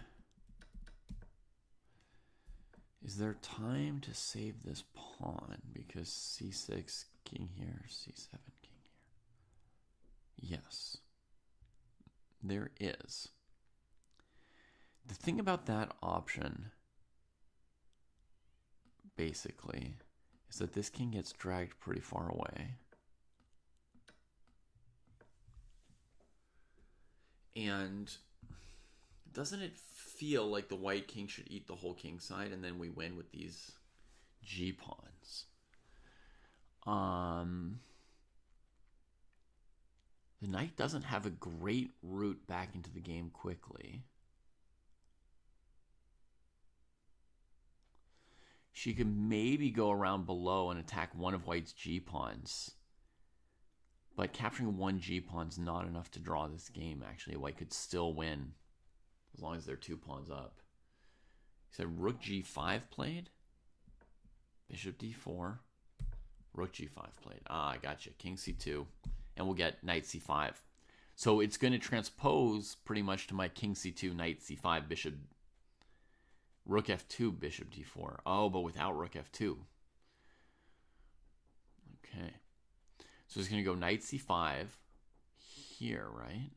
Oh, no. This move order, there is rook G3 to calculate as well, huh?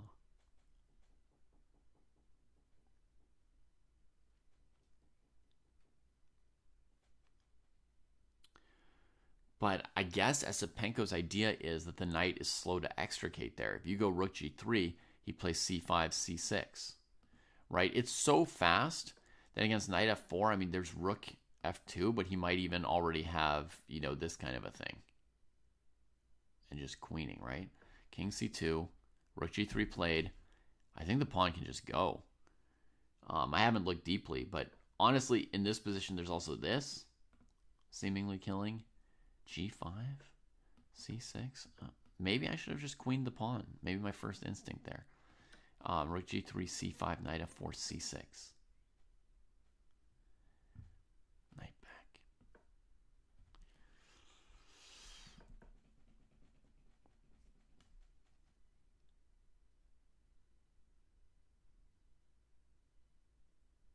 Hmm. 30 seconds. We've got to move from white. Bishop E3. Trying to win the knight with the idea of knight E5, bishop F4. The knight can't go here. Here, here, here, here. Oh, it's done. Welcome to the dojo again. The knight gets trapped, and that is game, everybody. That is the end. Andrei Esipenko takes a huge step towards a candidate spot here with a first game grind down of Norbek Yakubayev. Wow. That was high level, folks. I know some of his moves in the opening or at the very beginning of the middle game got criticized as being a bit lame, but it was still a hell of a game. Come on. I mean, he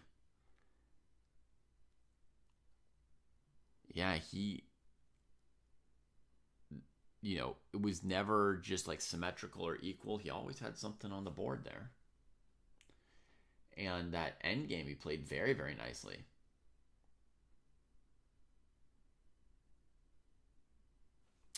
Mr. Pizza wants to see about that attempted queening line. So bishop e3 was better, so the line is very... this line is maybe irrelevant, c5. But my first instinct when I see a knight that's struggling to move is to just go queen, right? The rook's trying to defend the knight and all that. He trapped the knight, which made good sense too. But here was my line, knight e2 here. And so, so Mr. Pizza wanted to maybe try and continue the line, check here. So I would go here, I think.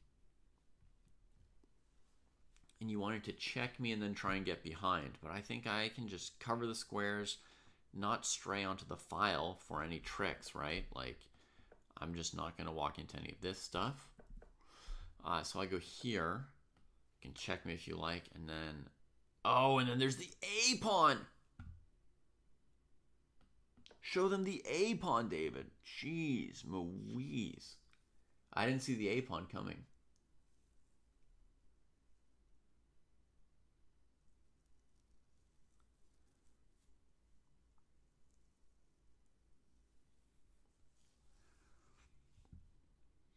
Man, does get it?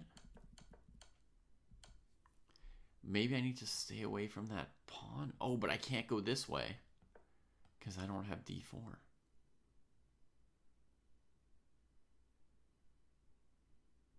If I ever stray onto the file, there's this move.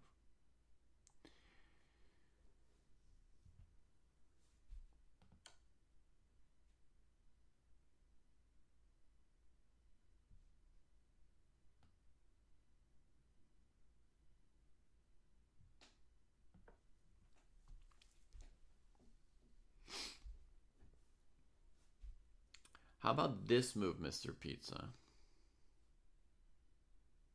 King d2.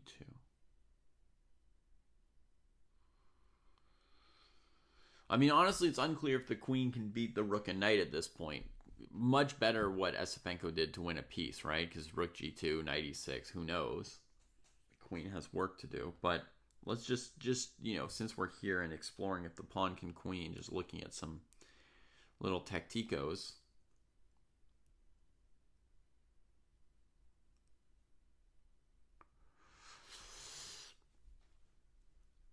It looks like the pawn can queen. No, Foo's chess has a save. Oh, rook takes c3.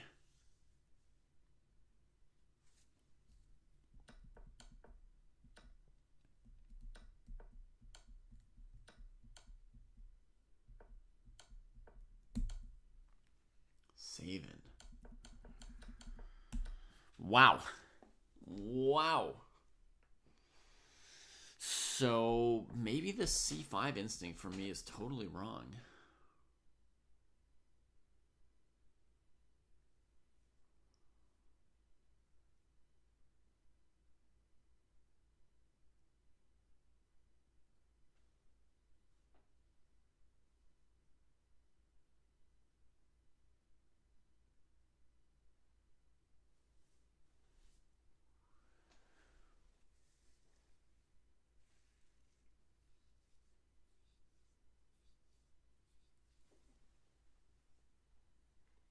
Cool.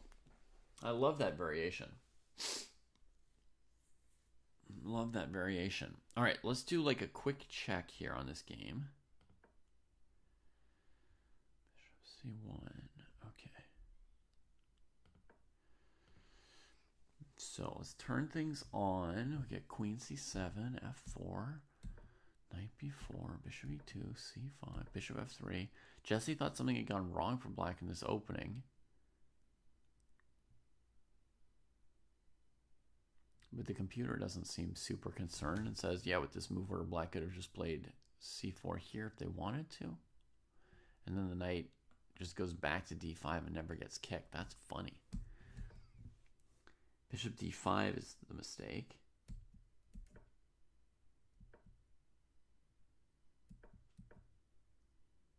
And now knight d6 check. Super powerful.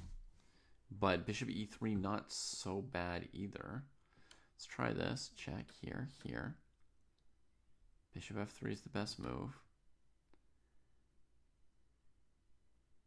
Rook f3 is the best move.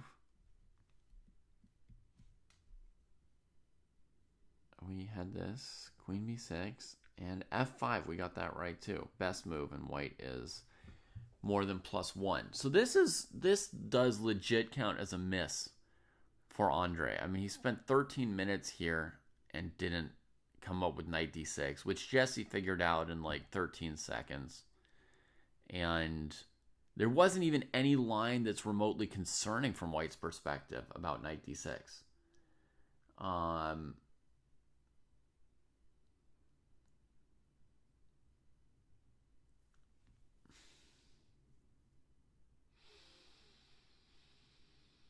Agreed, Mr. Pizza. I'm thinking of using that as a puzzle.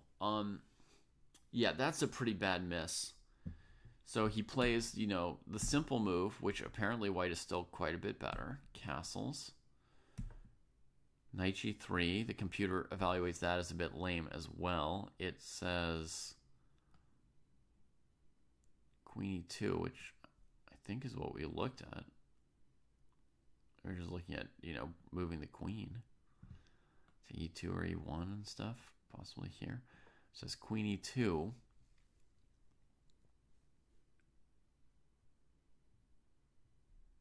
A little bit of an edge for white. He goes knight g3, Tradeovich. Now the computer still prefers f6, and we looked at f6, and Jesse had some things that he said was a little bit of sauce for white. So let's have a look. Rook f6, knight e4.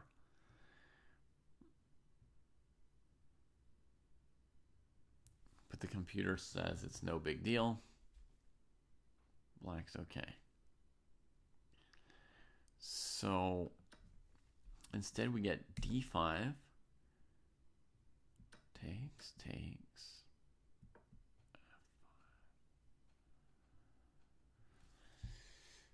Very enterprising. The computer's not complaining about bishop takes g3 too much at first. It's not very strong, though. It's changing its mind really quickly.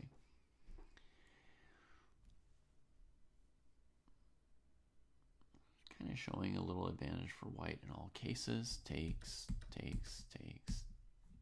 Well, there's no choice now, right? I want to know something, though. What about my line? Here, check, here. Queen c6.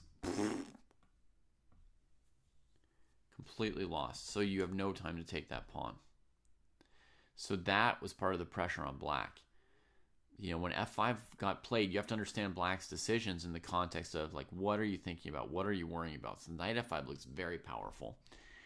So he trades off the knight, but now he's got to play a very delicate endgame with the knight that's not going to be happy against the bishop. c4 was pretty much the only move. Rook f4, my computer says, is best. So right on Baymon.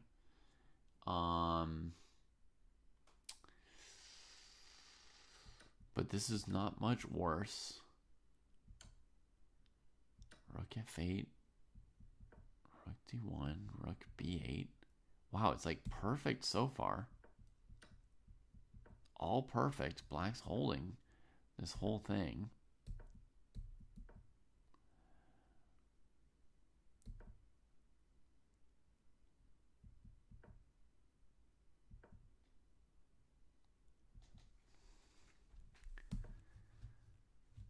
Knight e5, somehow incorrecto. Huh. Actually, our evaluation bar during the game kind of moved at the right times. Like here we went up to like 0.8 again. Black's supposed to sit here with... Actually, a6 makes a lot of sense, just so this bishop would never come out with tempo on that guy. Sitting on it, but why is this so much better? Like if white plays, say, rook e4, then we'll go knight e5. And the b pawn's undefended, so you develop the bishop, it gets taken. I like a6 for this reason, largely.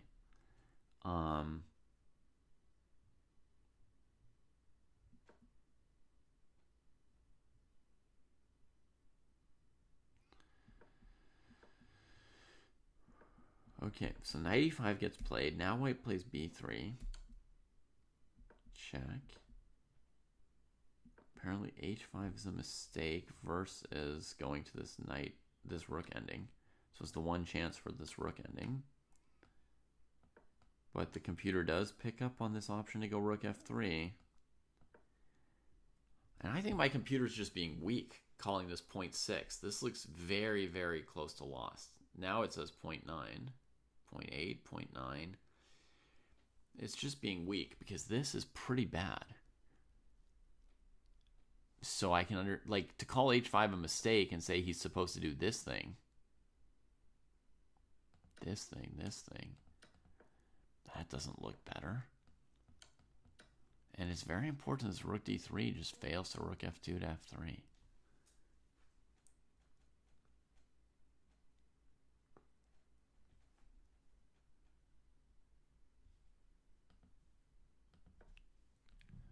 So actually the computer, my computer is just too weak, folks, because it's like calling h5 a mistake, but this position's just lost against all options here. Easy bishop d4. c4, king c2, and bishop e3, winning the piece.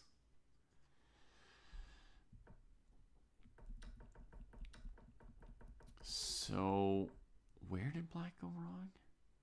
Knight e5. Knight e5, surprisingly. I mean, it seems like the point of rook d5, but the position is probably still holdable with a6 or h5 here. Weird. That is weird.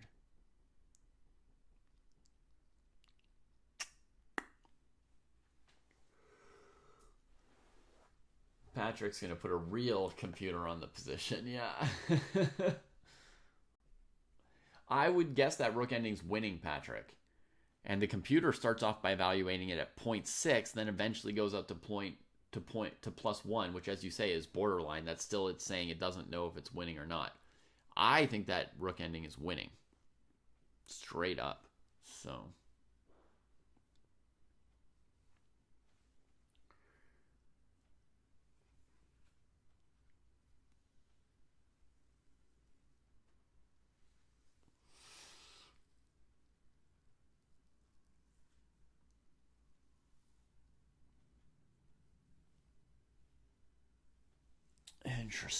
interesting. So a very delicate game. You can feel the pressure that was actually on Noterbeck in that game, right? Because after f5, which is a mild surprise, a bit of a going for it moment by Esipenko.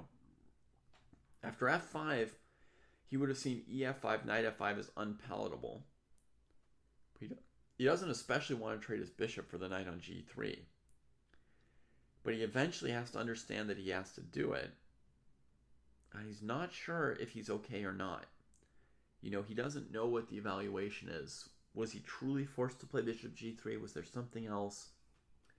After he plays bishop g3, he doesn't know, do I have some position that's equal, or am I worse, or am I lost? There's a lot of pressure on him throughout that game, yeah. Yeah, I understood you, Spagliotti. Thank you.